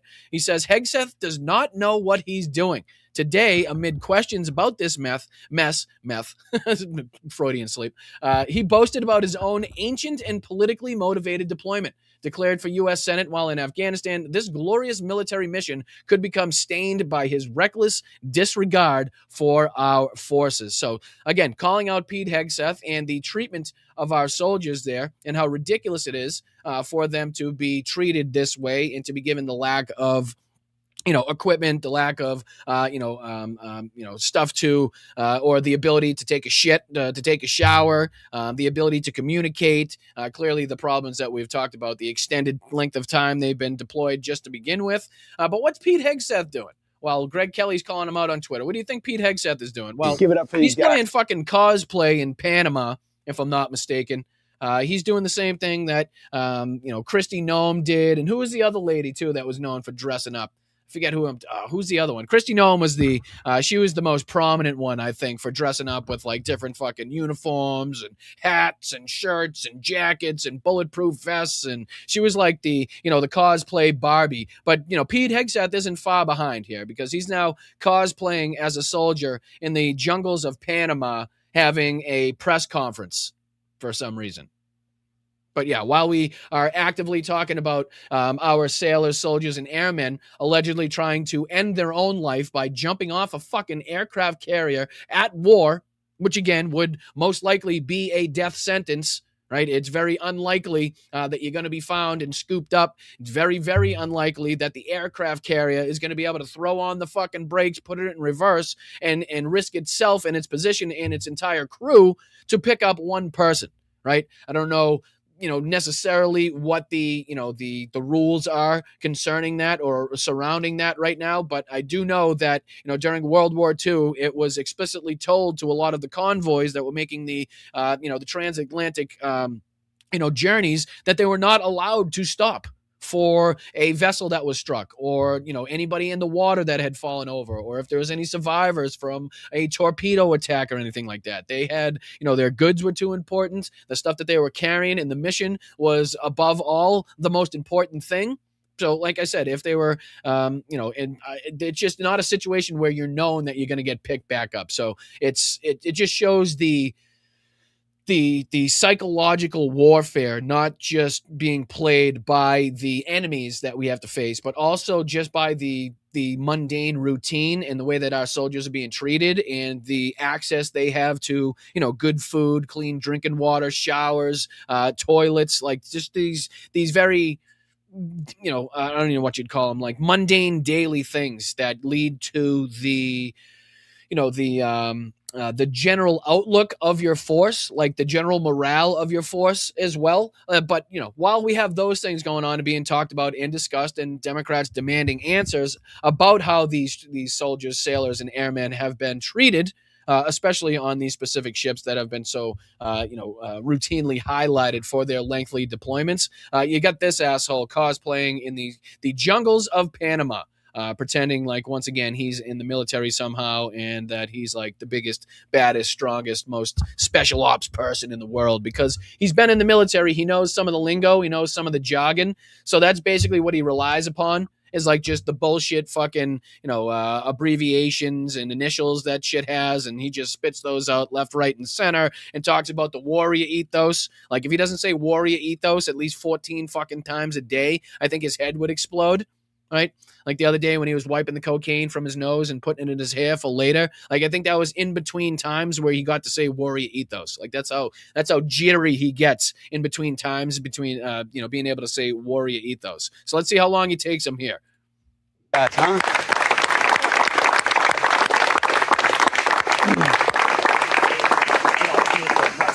Yeah, I'd just say for everybody here and for our friends in the press, I think this is what you see behind me is what the warrior ethos looks like. Fuck me. Hold on. 17 seconds. That might be a record. Warrior ethos coming out of Pete Hegseth's mouth exactly 17 seconds after the video started. But yeah, he's, again, cosplaying with people that absolutely deserve our respect. For what they do, but he's sitting there in his fucking jeans or his khakis, and he probably ran the last, 200 yards with these guys, or he's been kind of, playing around and pretending to be one of these guys for the last, 2 or 3 hours, and now he's going to talk to them about how he's going to command them and lead them, about the overall mission. That the guy that literally couldn't make the weekday coach, right, was relegated to the fucking weekend coach on Fox News, the same alcoholic douchebag known for cheating on his wife and beating up women in hotel rooms and fucking up the funds of different agencies and groups that he was affiliated with and stealing from organizations. That asshole is now going to go on and tell these bright, brilliant, very talented individuals that are behind him how he's going to lead them and what big changes he has for the United States fucking military, which is just, it's beyond a joke to see. It's beyond a joke, the control he has, the power he has, and the way in which he tries to exert that upon the U.S. forces right now and make it seem like he knows anything about what they're going through, or it's just the whole fucking, and he's got this, Sec War sticker on the front with the jungle. It's a fucking cosplay. That's all it is. He's pretending to be a warrior. He's pretending to be a soldier again because he never got to do it the real way or the right way or the way he wanted to when he was in there originally. And it's fucking sickening. It's what reestablishing it looks like. It doesn't happen in the halls of the Pentagon. It doesn't happen in the halls of Congress. It happens in training centers like this, with Americans like this. So basically, he's Kirsty Noman himself, flying around the world, flying around the planet so he can do jumping jacks and some fucking push-ups with all the soldiers and sailors and the airmen to prove how big, bad, and tough he is. Meanwhile, we're seeing, again, the soldiers that he's responsible for quite literally tossing themselves or trying to toss themselves overboard to get away from the horrendous conditions and the fucking, the overextended period in which they've been deployed and under these mundane actions, doing these fucking routines day in and day out. And he's sitting there, like I said, kind of wiping the sweat from his brow because he just ran the last quarter mile with these soldiers as he cosplays. And then 2 minutes after this, he flies back in his jet, gets back in his suit, gets back in the Pentagon in his air-conditioned office, and decides to put some makeup on in the makeup room that he had built in the Pentagon. But yeah, so that's what we consistently have to deal with. And I know it's like the twilight zone that we continue to bring up as far as having to recognize that this is the spot that we're in where, again, the drunk, alcoholic, woman abusing piece of shit that couldn't make the weekday coach on Fox News has this much power and is responsible for that many lives, and the treatment of people, the treatment of those that many lives is again something that I am rapidly fucking hoping to get out of, right? To not see anymore. But all right, what time is it? We got 3:19 here. Everything's going well as far as that's concerned, I do believe. So let me throw this next one on, because when this moron's talking about anything Ukraine, I'm going to bring it up. We're going to speak about it. So this time he's not so much doing the Iran propaganda, but this time is doing some Russian warmongering. So I think he's trying to put a spin that we don't know yet on this recent explosion in Rome. And please keep me updated in the chat. Like I said, I checked just before I got on, and there were no definitive answers that I saw. Clearly, both sides were speculating. All parties and anybody involved was speculating as to what might have happened, but I had not seen any clear indicators as to what the explicit reason was for this explosion. Again, in Italy, in a factory that was making 155 millimeter shells and other munitions, if I'm not mistaken, for the Ukraine war effort. I believe it was a German company, but this is Benny Jones Johnson doing his best to scare the shit out of people, to make it seem like, Ukraine's causing the war to spread, and this is World War III. And, I think in the beginning, he actually compares this to the Nazis somehow. Right. I think he's talking about total war in the beginning of this. So again, this touches on two spots of, two weaknesses I have. Obviously, the defense of the military and the people of Ukraine, and anything World War II. So obviously right in my wheelhouse to call out. So if you can hit that like button, subscribe to the channel. My name's Brian. This is the Blunt Politics Podcast, the little political live stream that just continues to persist because of the generosity and the kindness that you guys have shown us. The way that you guys are so nice and contributing and sending a buck or two into the Venmo, Super Chats, Patreon, signing up for memberships. It really is an awesome sight to see, and it really keeps me ticking, really keeps me coming back every single day when I see the amazing people inside of this community that we've built here. So, all right, let's call out a little bit of Benny Johnson. He's titled this one, "Did Russia Just Bomb Italy? Massive explosion in Rome, fireball in sky as arm factory in flames." And again, I was a little surprised to see how he started this one. He's talking about Totalia Krieg, which was the, if you'll remember, anybody up to speed on their history, was the probably most noted and most, equated to Joseph Goebbels' speech at the Sports Palast, where they're talking about how they have to go forth with total war after the whole, Stalingrad fiasco, and they need to involve all of the young people and the old people, and they got together their little home guard of, again, little kids and old individuals. But this is when it started there, and he's talking about Totalia Krieg for some reason, and I don't know really where he's going with that. Right. I don't know if he's trying to say that now Russia has started enacting this total war type of offensive. And we saw recently the suspicious package and device left next to one of the Ukrainian planes. I believe that was also in Germany. So I don't know if he's trying to equate that to which side he's trying to equate that to. But you guys let me know in the chat if you can kind of run through this and decipher where he's going with this whole thing. Total war is a term developed by the Nazis after their defeat at Stalingrad, seen as Hitler's greatest blunder during the war. The Nazi high command demanded now Totaler Krieg because of desperation, saying they need to shift the entire... Literally makes me sick. Makes me fucking sick watching somebody that I know has no fucking clue what he's talking about, right?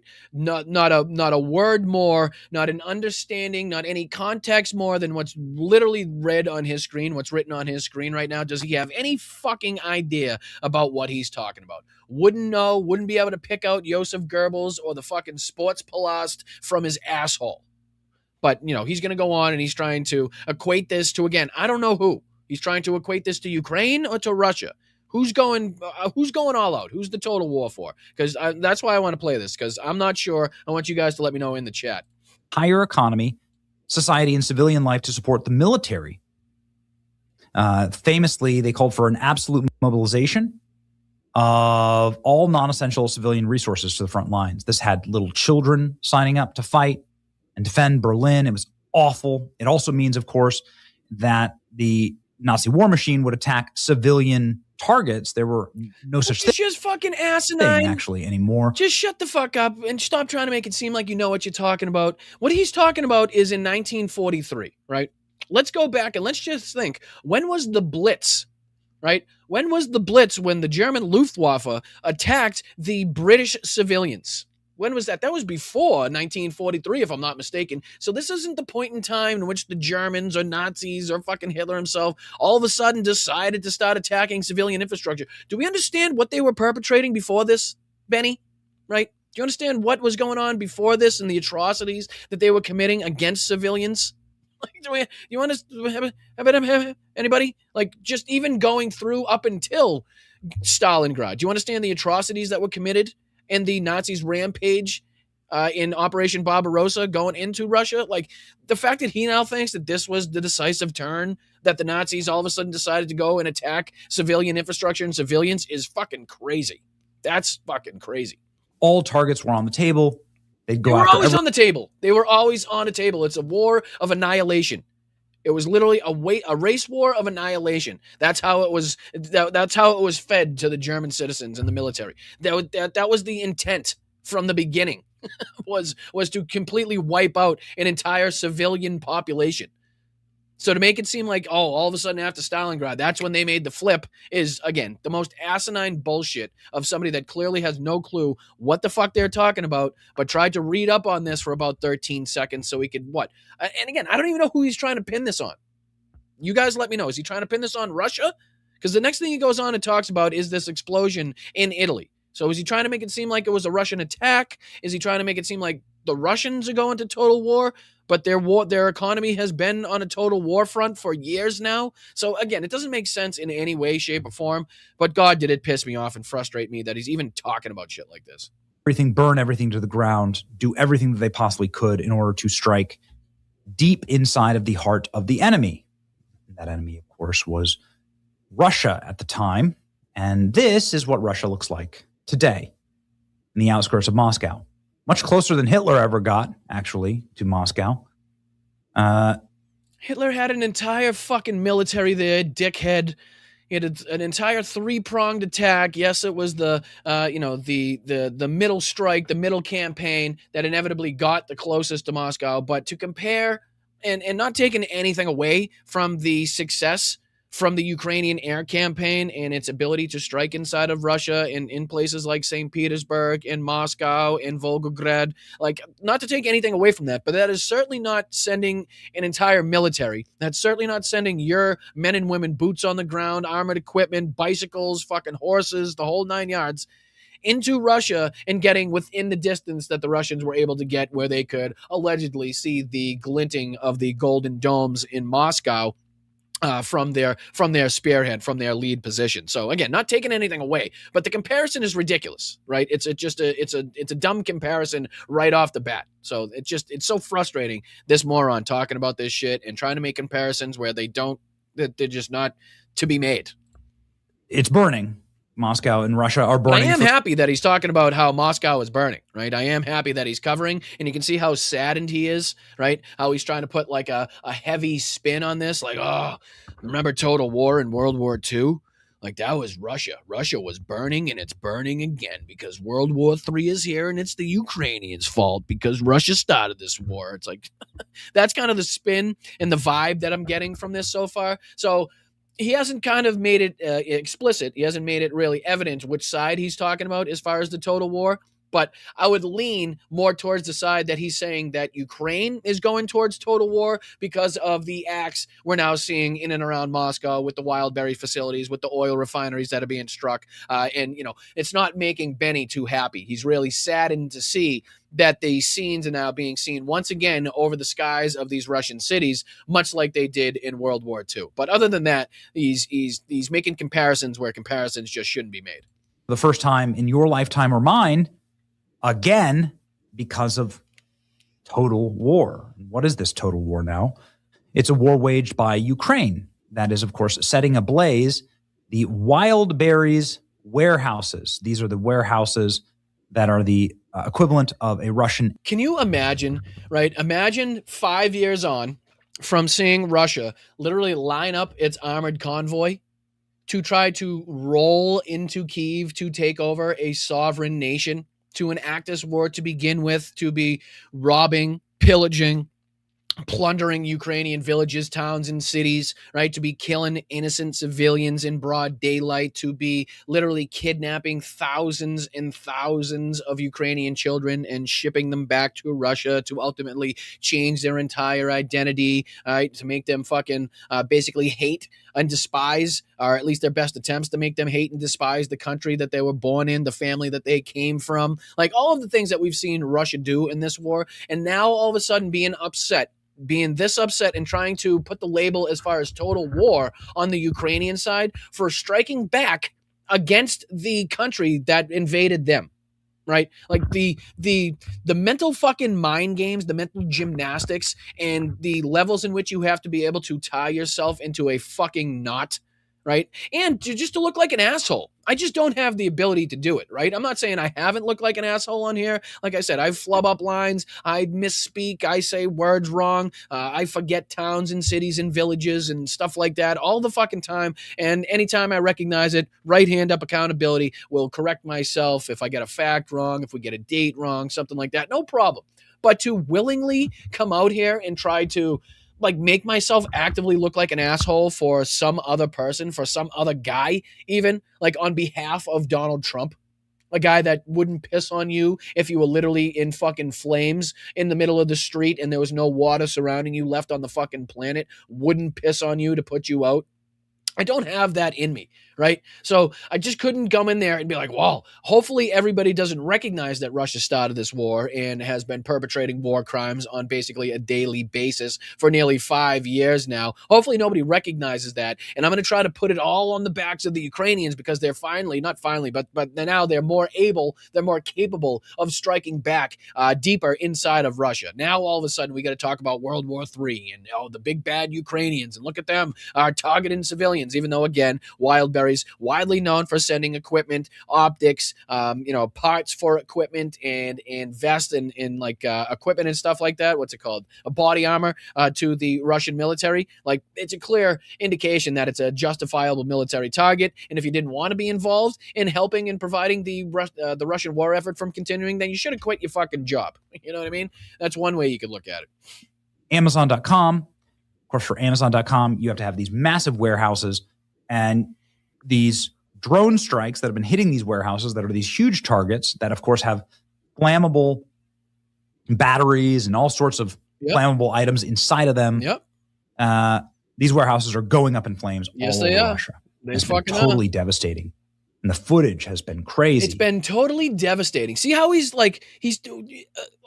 if I showed somebody this and they had no idea who Benny Johnson was, even if you had no idea what was going on with the war in Ukraine and what Russia did to start it and anything since, if I just pulled you out like you were Brendan Fraser, right, out of fucking Encino Man, and we just dug you out of an ice cube, and I showed you this clip and I said, what side does he seem more kind of aligned with, right? What side does he seem more upset about for these strikes? Because you can see how I'm taking these strikes and how we report on these strikes, the accurate information about them being justifiable military targets. Obviously, talking about the civilian cost of this as well. But war is war. Your country started a war. Your business is going to help, continue that war. So again, you got to be, you have to notice the risk that you're taking working at those facilities. But again, on the flip side, to have Benny Johnson sit here and be so fucking distraught about this, I think it would be very clear to somebody to be like, okay, he's clearly more aligned with the Russians' point of view, the Russian situation and what they want to see happen than obviously he is with anything on the Ukrainian side. And Ukraine is able to send relatively cheap drones to hit these warehouses and do immense damage. It's major psychological damage too by bringing the battle to them in total war, saying, hey, there's really nothing off limits. Now, Ukraine's saying that these total war bullshit. I don't know where is this just anything to try to compare or get Nazi or Germans in the same sentence or the same segment as the Ukrainians? I don't know where he's going with this total war thing.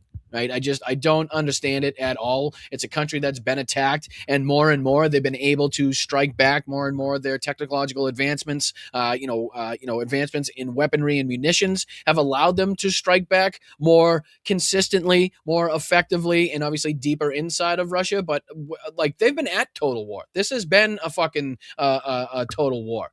And not to the extent in which the entire country is now doing something related to the war effort, but they've definitely been involved in trying to defend against a large swath of territory in the eastern portion of their country, clearly defend against attacks on their major cities, clearly now trying to do everything they possibly can to disrupt or take back, inevitably, Crimea. So this has been a pretty large and widespread campaign in a total war as far as involvement, conscriptions, getting companies, drones, and alike involved in this conflict. So I don't understand where the comparison lies so much as far as the defeat after Stalingrad and Joseph Goebbels' speech at the Sports Palast in 1943. I don't know.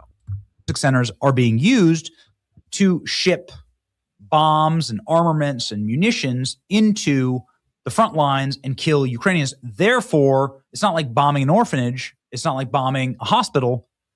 This is a utility for the We call them justifiable military targets is what it's called, right? Means if you want to fucking start a war, the shit that's going to help produce that war and keep that war going, you should be able to fucking defend that. Okay? It's not our fault if all of a sudden you find out that you don't have enough air defenses to defend against the things that you're using to keep this war going. Same thing with the fucking United States and what they're finding out right now against Iran, right? You fucked around and you found out. If you didn't have enough munitions, if you didn't have enough ATACMs and Tomahawks and THAADs and Patriots to continue this war as long as it took, then you should have never fucking started it in the first place. That's kind of the message being sent. Russian military. That's their explanation for why they're doing this, and no one's really arguing with them. As why would they?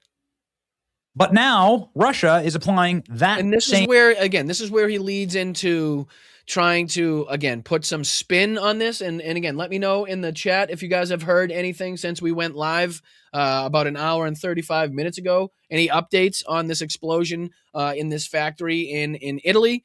But like I'll continue to repeat, from the time that I went live, I had looked and tried to find answers and anything definitive behind this explosion, and I had not seen anything. I had not seen confirmations that it was, Russian involvement, that any Russians had taken accountability or responsibility for the attack. I hadn't seen that it was labeled as an accident either. So neither way have I seen fingers being, I've seen fingers being pointed either direction, but I haven't seen confirmation as to what. But I do believe that he's now going to try to put this spin on it, that this was definitely a Russian plot, which it very well, we might find out that it was, and that this is inevitably leading to some broader conflict in World War III, and that somehow, even though it's the Russians in what she's saying that this is, we should probably blame the Ukrainians no matter what.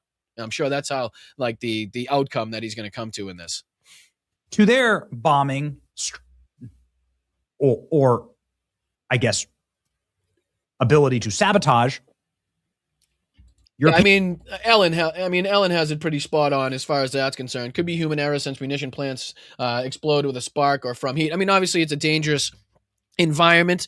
These things definitely happen from time to time in these facilities. And if somebody was being careless for a second, or some rule wasn't followed or anything, it was just a random accident, a piece of machinery stopped working or failed or something like that.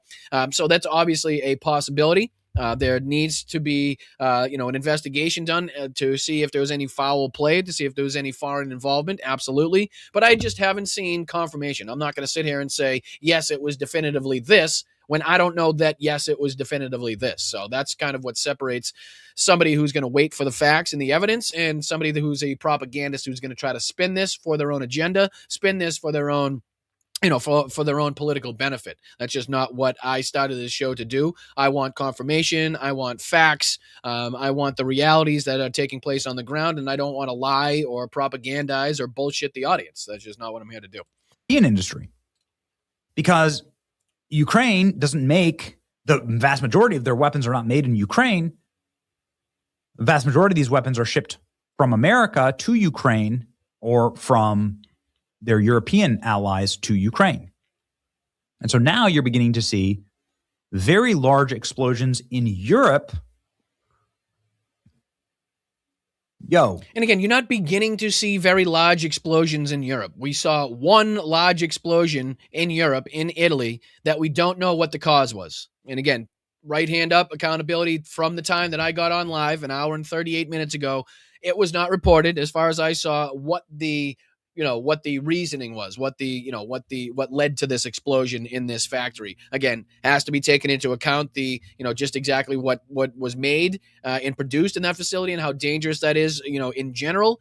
But obviously with the Russians known to have foul play, known to go abroad and to try to manipulate different situations, clearly a thorough investigation needs to be done. But to automatically come out, and this video was put out, this video was put out 23 hours ago. right? So it's not like he waited for the information. It's not like he waited and is just reporting on the fact. Like, he's literally trying to put a spin on this. Like, it's the Ukrainians' fault that Russia now has to go to these extents because Ukraine was hitting Wildberries facilities and Ukraine was able to hit inside of Moscow and St. Pete. So clearly it would lead to and give Russia the excuse to start attacking all of these different NATO countries and European allies. So that's the messaging behind this entire video. Maybe if he doesn't say it explicitly, but that's definitely what he's trying to push here. That's why he's speaking about this, and he's trying to make it seem like it was justifiable. Like, it's okay. If this was Russia, if we find out this was Russia, then look at what Ukraine was doing to the Wildberries. So clearly it must be a tit for tat, and we shouldn't blame the Russians for doing what they did.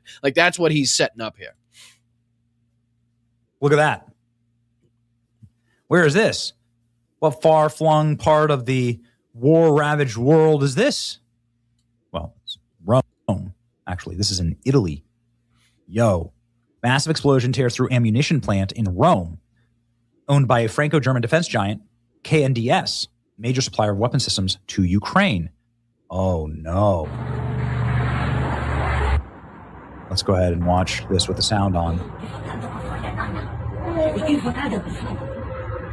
Wes, this is just outside of Rome in Italy. I see you asking that question in the chat. So yeah, this is just outside of Rome in Italy at a, like you just said, a Franco-German owned company that was making, I believe, 155 millimeter shells for the Ukrainian war effort, amongst other things, I'm sure. But yeah, it had one of these, had a big explosion there.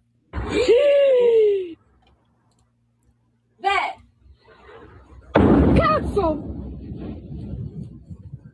Cazzo.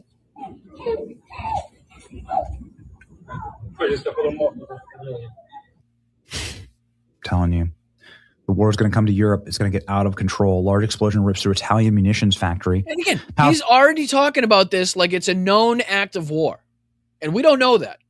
I don't know that, right? That's just not something that's been widely reported, talked about, confirmed to the best of my knowledge. But he's literally trying to warn that, if we don't shut down, if we don't shut down Ukraine, stop weapon shipments to Ukraine, shut down this somehow because of what Ukraine's done with their wild-berried attacks. That's why he led off this entire thing with showing the smoke plumes and the fucking fireballs in and around Russia. That's what he was setting up. Like, hold on, before I show you what I suspect is Russian retaliation or an act of Russian aggression and terrorism in a NATO country, in a European country, like, let me show you what Ukraine's been up to recently. That's why he was showing that to begin with. But I'm just curious what else he says here. Full explosion ripped through the munitions factory near the town of Counteroffensive, southeast of Rome.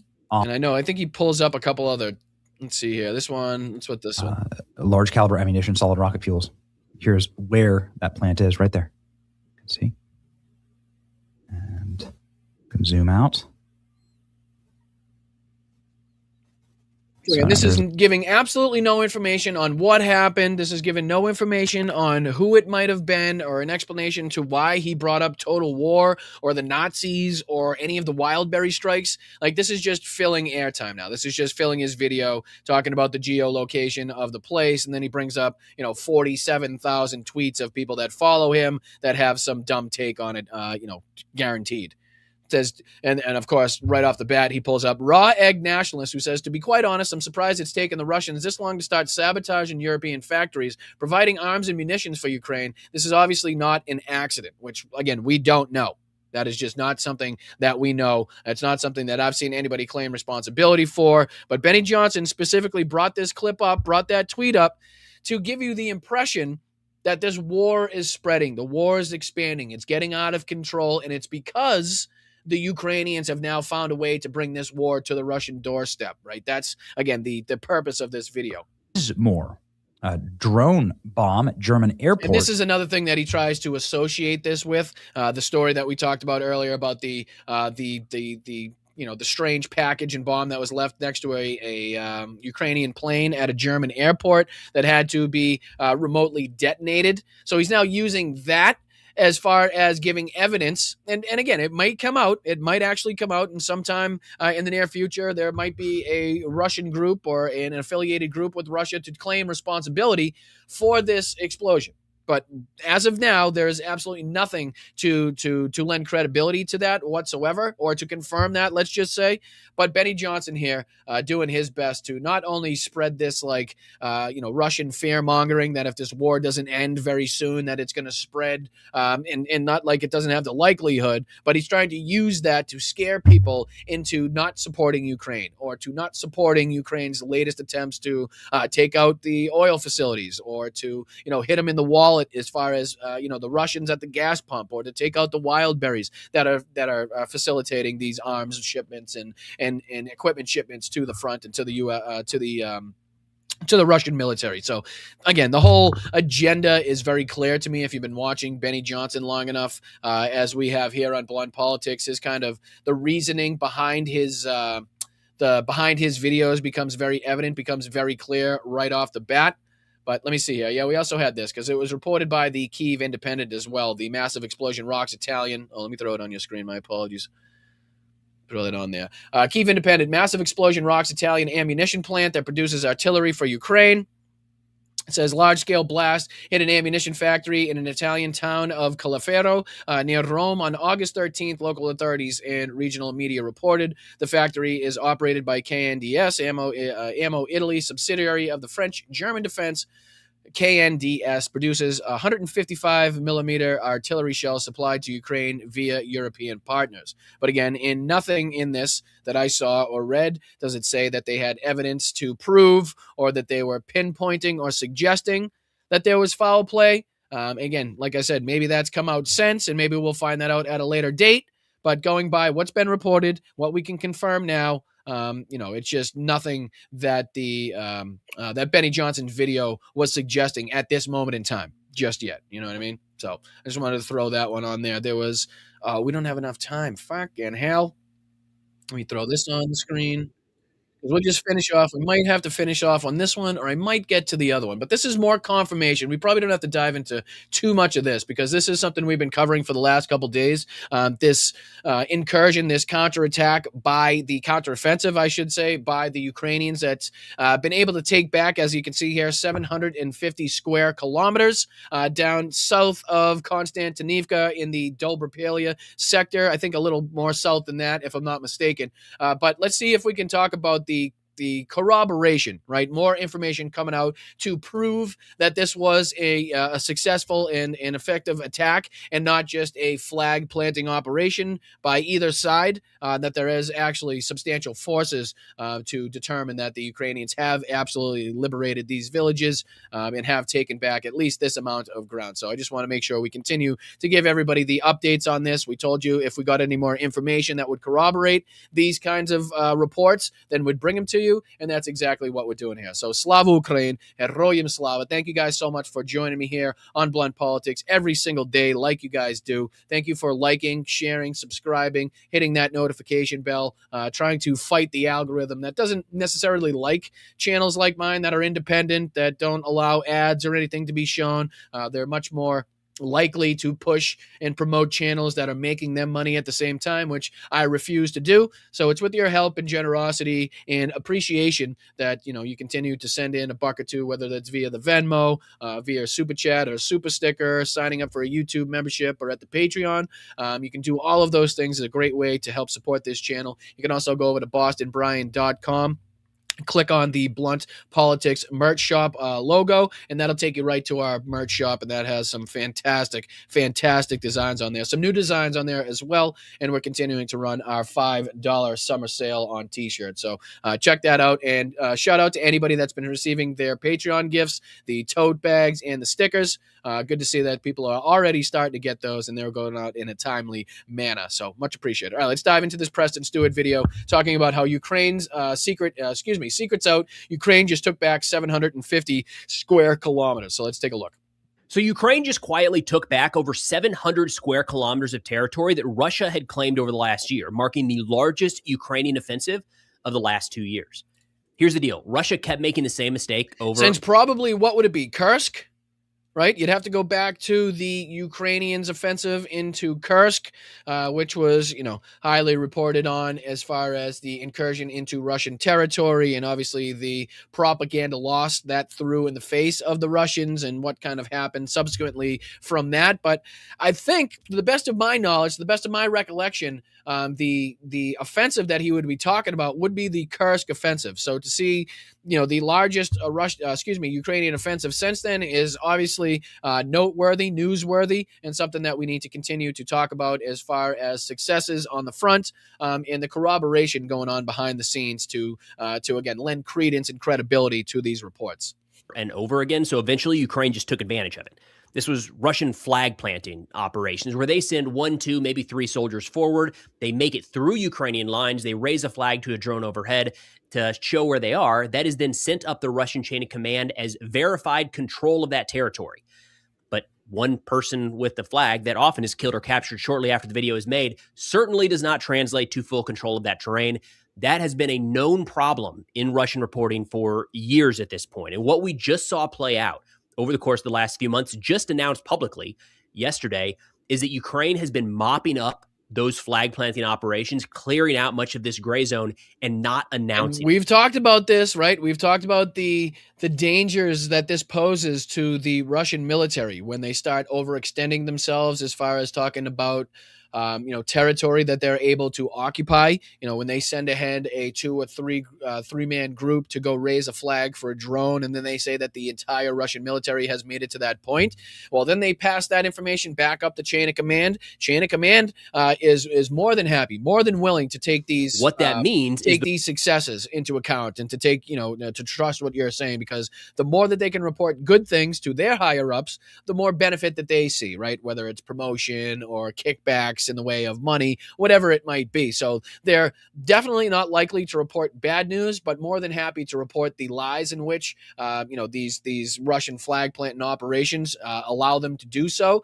But what's happening is the Russians believe they're at a certain sector, or believe they have a certain portion of the front occupied, and it's just not so. They just do not have at least a substantial number of troops there to consider that territory held or defended, and these Ukrainians now are utilizing that aspect, utilizing that on the map. It says that the Russians hold these territories, but in reality, the Ukrainians are now, breezing back through these different fucking villages and taking control of them once again, where they don't have the substantial Russian forces that the Syriac map says, or that the Russian commanders or the high command think they have in this general vicinity. And I think later on in this video, he actually goes on to show the discrepancies in the maps and how it's about 20 kilometers in some places that the Russians have lied that they've overextended themselves, and the map says that they occupy, but really they're about 20 kilometers behind those front lines. So you can see how that would be a challenge for commanders, and where to send people, and where the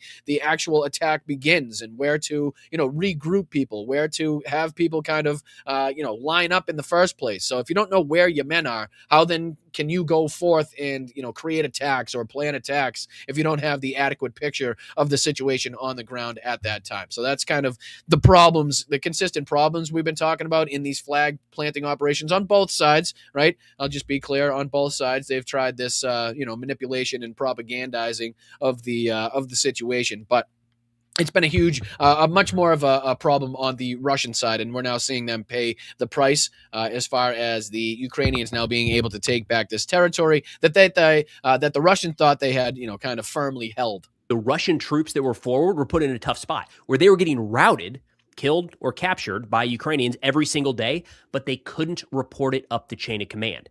In turn, nearly all of Russia's gains in the eastern Zaporizhia direction from 2026 have been completely wiped out. They're back to square one. So let's get into what we know, the Russian response so far, and what this means going forward. In this sector, basically all of the advancements, right, all of the successful fucking movements that the Russians have seen have been completely wiped out just in this counterattack, right, just in this counteroffensive by the Ukrainians in this specific sector. So obviously, good momentum, obviously success seen here that we need to continue to see, and hopefully the Russians continue to be pushed back in all of these sectors on the front, but we'll continue to report on all of the good good, bad, or indifferent that goes on. It just happens to be this time that the Ukrainians are now seeing their success in taking back some territory in this sector. Ukrainian President Zelensky yesterday announced that from January through August, soldiers of the Airborne Assault Forces and other units carried out an effective offensive operation. Thank you, Cass. Thank you so much, Cass, for the 5 Boston Brian gifted memberships there. Much appreciated. Slava Ukraine, Heroyam Slava. Right back at you. Love the Ukrainian K that you got in there. So I appreciate everybody taking the time out of their day, taking $1 out of their pocket, whatever it may be, to support this show. From the Nickel sisters to Nola to Brian, Tina, Joseph. I see you in there. Colleen, thank you so much. Jay, much appreciated. Erin.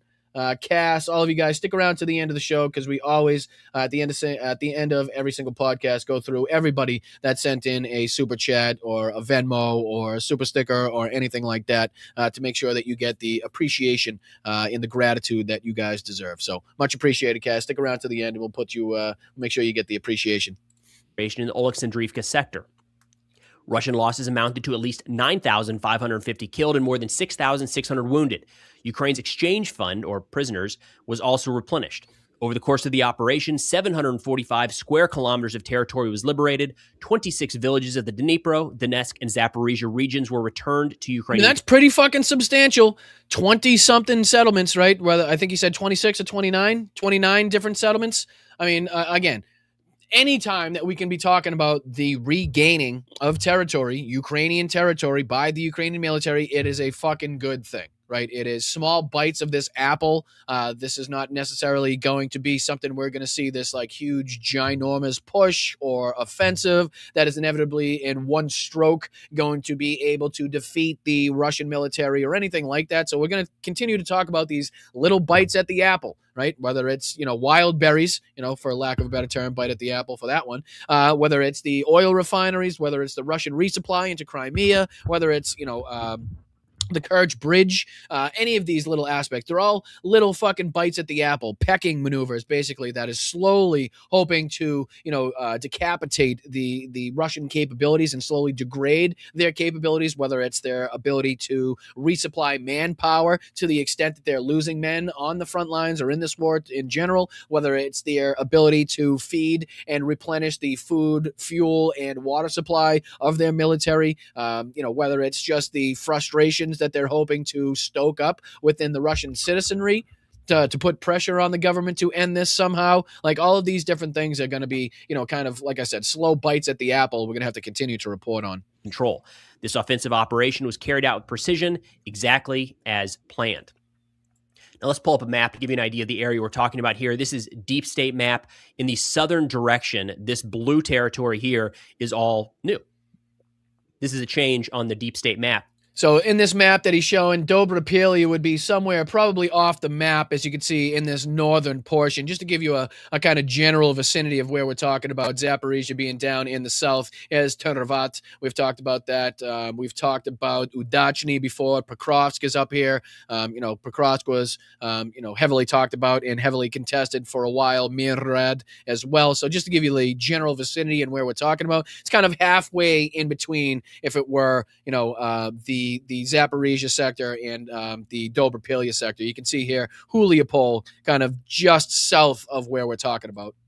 This is all territory that is now under Ukrainian control, verified with geolocated footage released in the last 24 hours. And that's the important part. Chunk. That's the important part that I wanted to touch on. Corroborated and confirmed through geolocated video, right? That is not just these random, one-shot drone videos showing the flags waving and not showing anything after that. Like, we've consistently seen consistent evidence of troop movements in these areas, the taking back of these villages, the holding of these villages, and not just kind of a random picture, a random photo op. So that's why I wanted to continue to touch on this and kind of give you more corroboration and confirmation that this is, in fact, what we're seeing. In fact, the early reports were correct as far as the Ukrainian advancements in this specific sector, right? Not kind of throwing this all over the general front, as it were. Just we're speaking about this general sector here. But yes, the early reports of the successes that the Ukrainians were seeing in this area seem to be more further corroborated through this geolocated evidence. here. And I do want to stress that there's also reports of a similar operation happening somewhere else along the front that has also not yet been released. This also is probably a bit conservative, all things considered, because this is based off of the publicly released geolocated footage. And the 25th Airborne Brigade, as this footage came out, said, hey, just so everyone knows, where these soldiers are recorded on film is not close to where the front line is right now. As in, like, the front line. So basically conservative in the estimate at how far the Ukrainians have been able to push, right? So let's see if I can bring up this deep state map and maybe show you in a little bit more detail, and we can jump back into his video real quick. Let me throw this on your screen. Let it set up here. Nope, I don't want to do that. I want to do this. All right, so here's the sector. You can already see right there, the blue popping out at the map, right? So we can see here, Huliapol down here to the south. Here's Tervat. The different areas in which we consistently talk about. If you zoom out just a bit, you can go up here to the north. Here's Dobropilya, right? We've talked about that consistently as far as this general sector where the Russians are trying now to flank behind the fortress belt cities of Kramatorsk, Konstantinivka, Oleksieva, Drusivka, and Lyman up there. So just to give you, like I said, general vicinity, general idea of where we're talking about this. And he's saying that this is a conservative estimate. So the estimate of how far the Ukrainians have been able to push, right? So looks like this gray area, between the Ukrainian kind of liberated territory, as it were, in blue, and the Russians in red. This gray area is like the disputed territory. Not either military, or at least deep state map is not ready to say that either military, decisively controls that area. But as you heard Preston say, and as some of the reports have come out from the Ukrainian military, like the videos that you're seeing, the confirmation that you're seeing, isn't necessarily where the front lines lay. Like we've taken those videos, we've given you the confirmation, but in a lot of these places, we've been able to push well past that. So like he said, some of the conservative estimates here, you might even be able to extend some of the Ukrainian liberation, the blue, into a lot of this gray area, right? I don't know what specific sector of this front it'd be able to say was kind of, the most conservative as far as estimates. But he said that you're more likely to see that these front lines are moving even closer into Russian-held territory than this, kind of actually shows on the deep state map. But obviously, good to see anytime that the Ukrainians, like I said, can take back any of the, Russian-held territory, whether it was just one Russian or 10,000 Russians, is going to be something that I am going to be happy to report on. But obviously, just a sector of the front that we need to continue to talk about, in a small piece of this, entire operation, entire war that we continue to report on here. So, all right, let's dive back into that Preston Stewart video and see if there's anything else that we missed about this. Come on now. You can do it. You got it. Lines had moved past that, and this was a safe area a little ways back from where operations were currently playing out. Now, turning to some of the video footage here and the statements released by the Ukrainian military. We first had... Come on, you can do it. I don't know why you're pausing. The 7th Rapid Response Corps, responsible for this area of the front, where they said units of the 7th Rapid Response Corps of the Airborne Assault Troops, operating as part of the Airborne Assault Troops group of the Armed Forces of Ukraine, are participating in a large-scale offensive operation in the Oleksandrivka direction. The operation has been going on since January 29th, and that's important. They say simultaneously, an operation was conducted in the rear area, covering an area up to 300 square kilometers to clear it of sabotage and reconnaissance groups and infiltrated enemy forces. So this is kind of the key aspect of how this played out the way that it did, is Russia is very quick to announce, look, we have taken that village, we have taken that town, we have taken this territory. There is our soldier on the ground with a flag. We told you so. And we'll end on this, because I think this is very important and something that we've consistently touched on as far as the lies from the Russian side. And I'll just throw on here where he puts on the Syriac map and kind of explains to you just how, just what the discrepancies are between the actual territory held and what they state is, Russian-held territory. So we'll end on August 11th. They generally put one of these out almost every day. It's not necessarily every day, but today's maps that came out from Rybar was missing this one. They're like, don't talk about that one. Focus on the other areas. Be interesting to see if they actually update it and start adjusting these maps. But to give you an example of how far off some of these areas were, and mapping is tough, no doubt. We've constantly said on this channel, there's a huge gray zone that is not getting accounted for. But look at this. When we zoom into the Oleksandrivka area, the Pokrovsky area here, Russia said that just a few days ago, August 11th, they had complete control over Oleksandrivka. All right, let's go back to deep state map to show you based off of the geolocated footage how far off that is. Oleksandrivka is all the way up here. All right. I mean, so look at the discrepancy. I mean, that's not even fucking remotely close. You can see, again, basically almost in the very middle of your screen here, Oleksandrivka, right under Pokrovsky there, as you can see. And you can see where the actual Russian front is. I mean, if you're looking right here, wherever the closest actual Russian-held territory might be to that area, to Oleksandrivka, I mean, we're not even close, right? So I could probably do let's get a if we go with a... oh, hold on. I could probably take you back to the deep state map. Let's go back to this, right? We'll go back to this. So we'll dive in here. So we'll go, here's Oleksandrivka is right here. So we'll do a ruler from Oleksandrivka, right? So there's Oleksandrivka, and we'll do it just to what seems to be the closest as far as Russian-held territory that Deep State is ready to give. And we're talking about a distance of 17 miles, right? 17 miles is the difference in between where that Rybar mat that we were just looking at in the Preston Stewart video, this one right here, where they show, not this one, but this one. Let me go back just a second. Any day now, you can do it. This one right here, come on. Any day now. Why it's having so much issues? Why are you having issues? Don't have issues with me. Just be nice. Just be nice. No, not going to want to play? All right, well, it couldn't have been at a better time where we're at the end of the show anyway. But as you saw, the Rybar map that Preston Stewart was just showing, there's a 20-mile discrepancy. 20 fucking miles. Oh, there it is right there. It just popped up. So this map right here shows that they are literally occupying Oleksandrivka. Here's Oleksandrivka right here. You can see Pokrovsky right to the north. So you go back to the deep state map, and nowhere fucking even remotely close to Pokrovsky or Oleksandrivka are the Russians. So you can see the huge discrepancies, obviously, in some of these, the Rybar map, the Suryak map, and their willingness to believe the Russians and their propaganda at wherever they state they are at any given time, and how this could be a huge problem for the Russians. Because if you take, this area, right, we're going to just do a big little circle around this. If you take this area right here of the front, and the Russians think that they have this territory occupied, like they're up in this area, right? They're going to be very surprised. They're going to be very surprised when the actual Ukrainian military infiltrates these areas that have not occupied, that they don't have total control over, but they have told their, commanders, they have told the high command that they do. They're going to be very surprised when the Ukrainians start infiltrating this. And you starting to see the captured soldiers that are in the area, but the ease in which, not the ease, but the levels of success that the Ukrainians have seen in taking back, again, and liberating, these territories that we've seen here in the blue. And what Preston Stewart was saying, and what's been reported, is that it's likely that the front lines extend in at least, certain sectors of this front, even further into the Russian lines, more than even the deep state map are showing. So again, that's kind of the problems.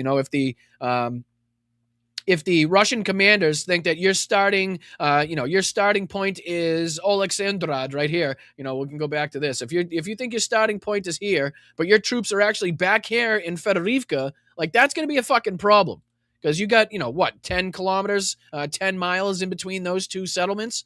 So you have 10 miles of distance to cover even before you get to where you think or your commander thinks you are originally. So anything could happen in between here and there, and you might not even make it to where you were supposed to be starting off from. You know what I mean? And that could happen anywhere on the front.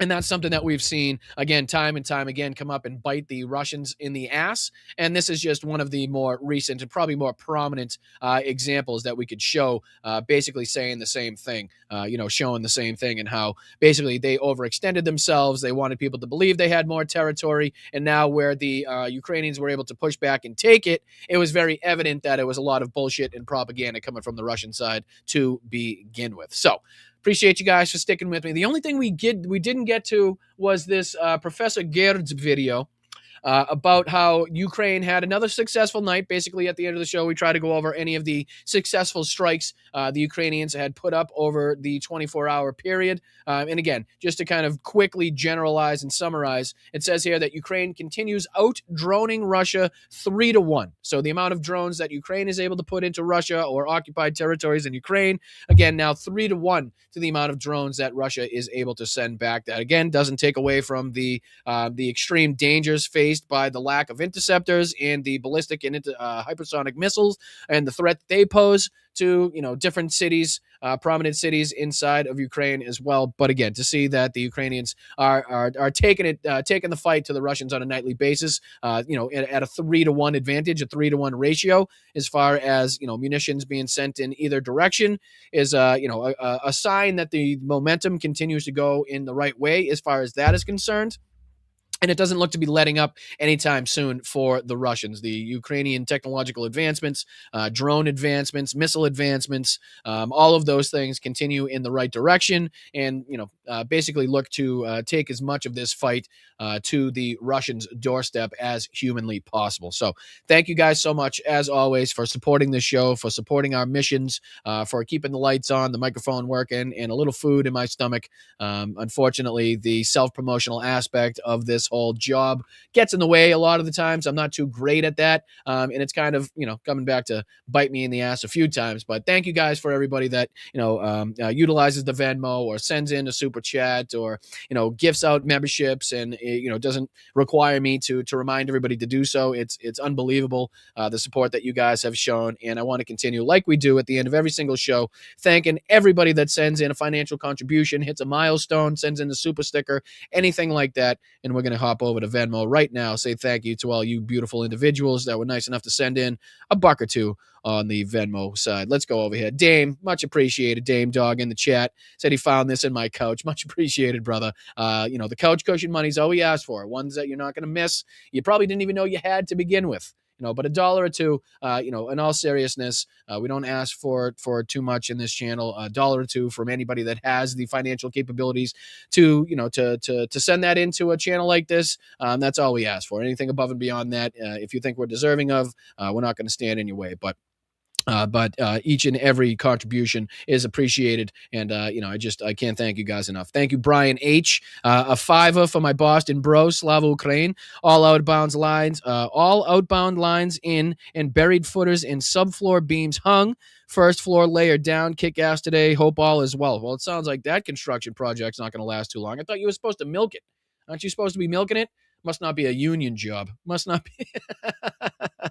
I appreciate you, Brian. Thank you so much. And I hope you bang that job out in no time. But thank you so much. Thank you to Jamie E. as well, from one masshole to another. Thanks for all you do, brother, he says. Much appreciated for the $20 on Venmo, Jamie. Thank you. And Roxanne for the $2 contribution. Thank you so much. Hope you and Mom are doing well. Thank you to Mark L.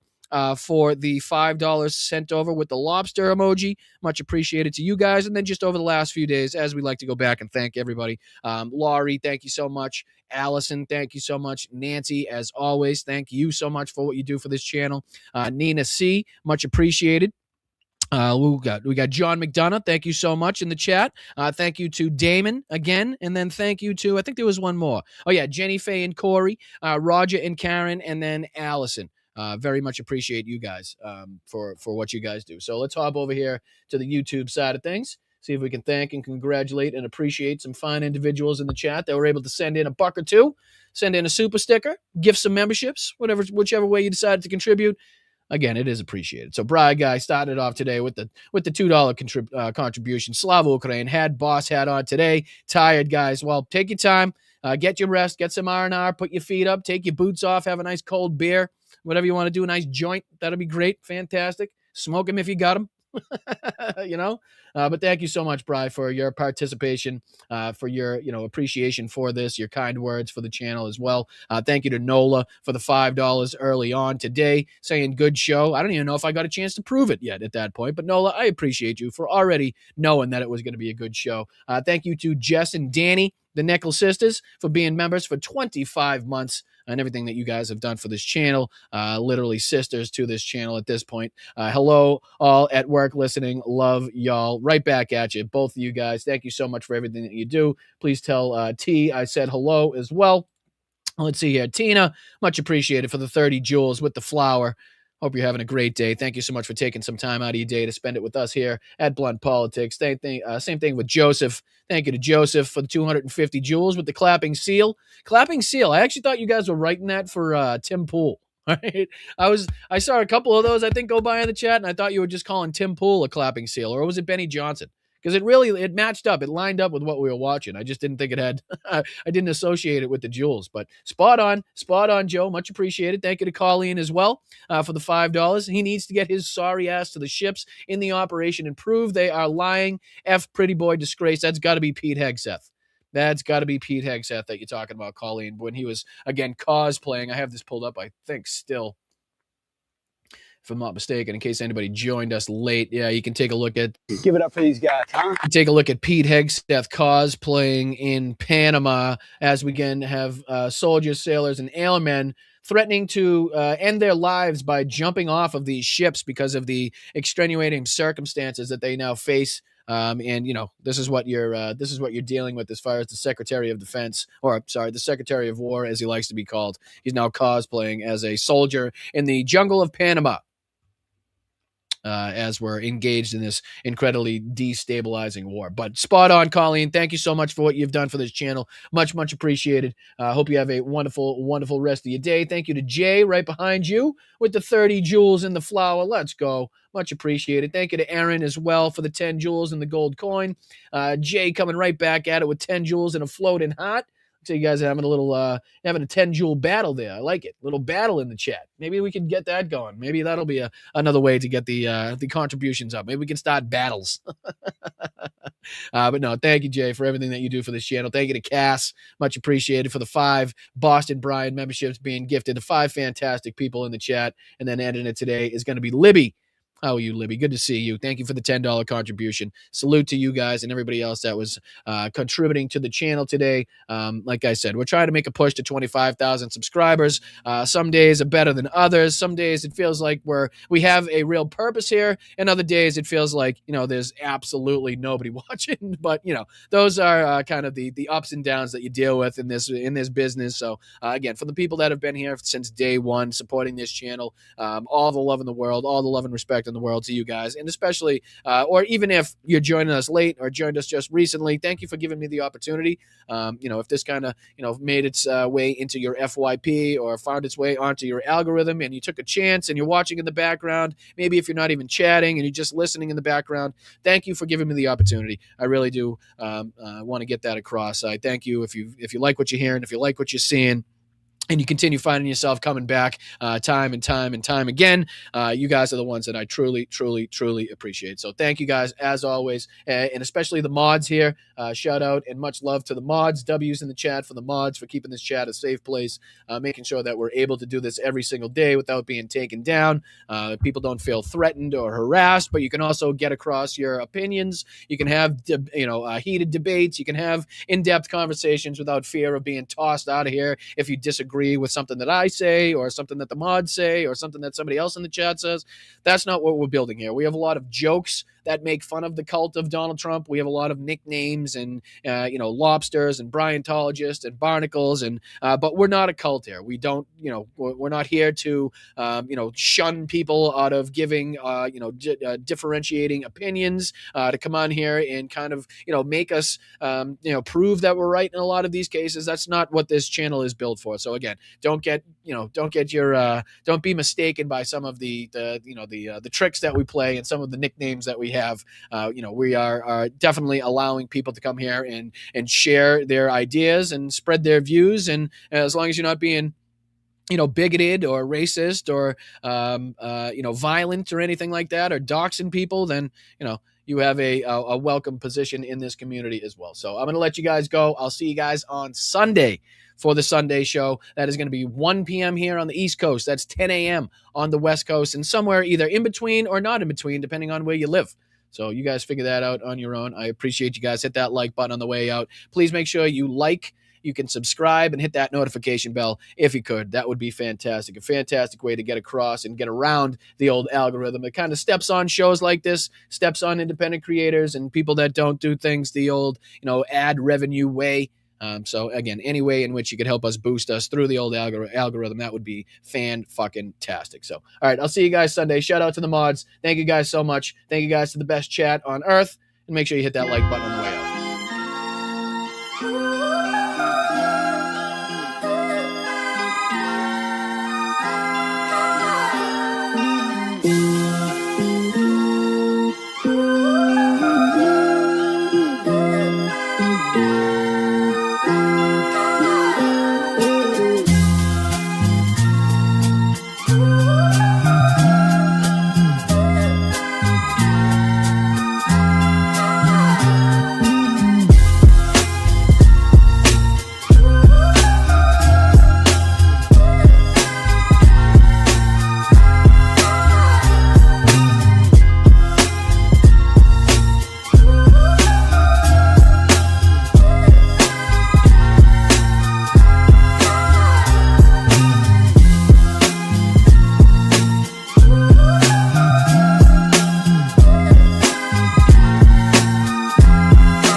Вітаю, Бостон Брайан. Мій позивний танцор. Я представник 72-ї бригади. Дякую тобі і твоїм підписникам за цей донат, за цю чудову машину, яка буде нас возити усіх на позиції, захищати Україну і наближати перемогу. Разом усі до перемоги. Дякую. Hold on, time out. I'm coming back. Hold on. To anybody that didn't leave, don't leave. All the barnacles, stick around for a second. I forgot to show you guys this. One second. I told you guys that we did get an update from our campaign for raising funds for the vehicle to send over to the Ukrainian military. I did get confirmation that it was okay to show you guys this this short video. Like I said, it's not too in-depth, doesn't show anything too crazy, but it absolutely does show the vehicle that you guys were responsible for raising the funds for in action. So let's see if I can throw this on your screen real quick before I forget. I didn't want to leave without showing you guys what you're responsible for, what you guys, what your contributions led to. And like I said, just a short clip, less than a minute, of them basically utilizing the truck, which is all we want to see, right? So this is, again, from the 3rd Operational Battalion, Artillery Platoon, fighting in the Kharkiv direction, more specifically in the Lipsy direction. And this is the exact truck that I had the opportunity to drive through Europe and into Kyiv, in the exact truck that you guys were responsible for raising the funds for. So check this real quick. And like I said, doesn't show too much, but I think you guys would, enjoy seeing the vehicle in action in any way.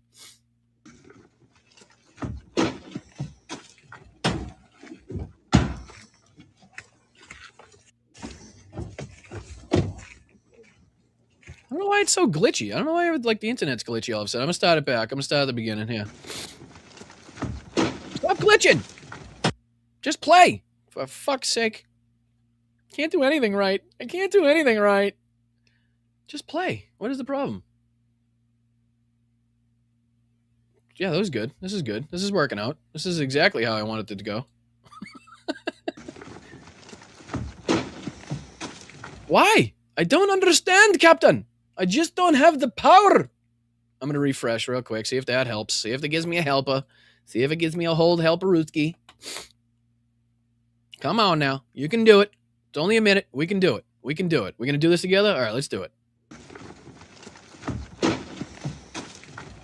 It's just not going to work for me. It's just not going to work for me. Well, anyway, what I was going to show you. Oh, here it goes.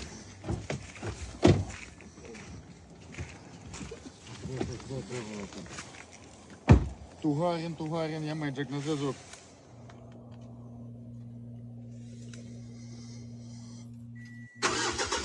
So again, you can see the specific NAFO patch, right? This is the Boston Bryan Summer Drones patch. You can recognize the dog.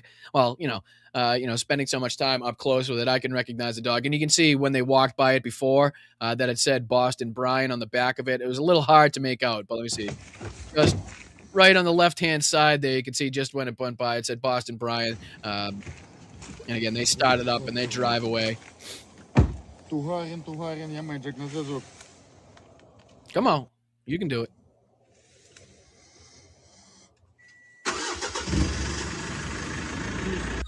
Just fucking unbelievable.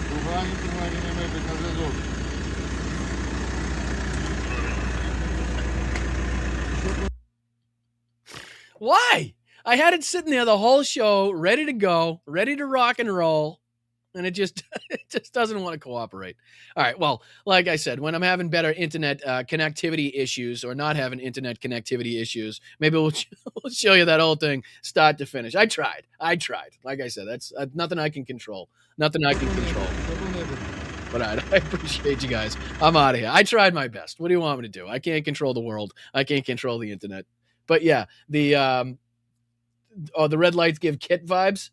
But yeah, like I said, it wasn't an in-depth. They're in a war zone, so I wouldn't expect them to be out there filming like this fucking long feature-length film. But I just said, if there's any video that you could show, if there's any kind of clips or anything of the truck being utilized, that would be fantastic. And this is, obviously, they were nice enough to send this back in return. I got the confirmation that I could show you guys, so I just wanted to make sure that I popped on and at least tried to show you guys. I think it drives away at some point as well, but I'm not going to get to show you. At least you can hear it. You can hear it. It could be heard. Come on. Fuck me. Fucking asshole. Unreal. All right, I'm out of here. I appreciate you guys. I tried, but it just never goes my way, Yakov. You knew it wasn't going to happen. You knew it wasn't going to happen. I had one job, and I fucked it up. But no, I love you guys. I appreciate you. I'll see you Sunday.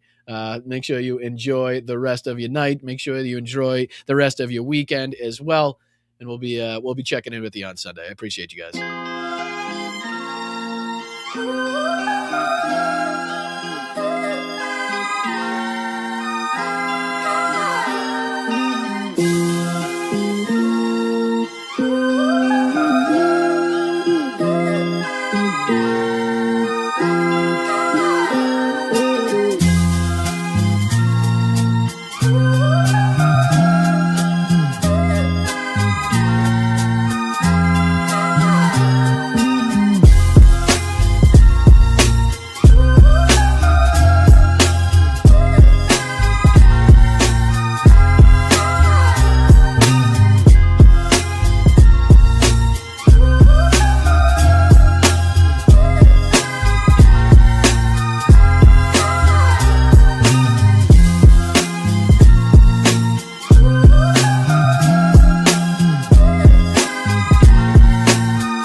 Вітаю, Бостон Брайан. Мій позивний танцор. Я представник 72-ї бригади. Дякую тобі і твоїм підписникам за цей донат, за цю чудову машину, яка буде нас возити усіх на позиції, захищати Україну і наближати перемогу. Разом усі до перемоги. Дякую.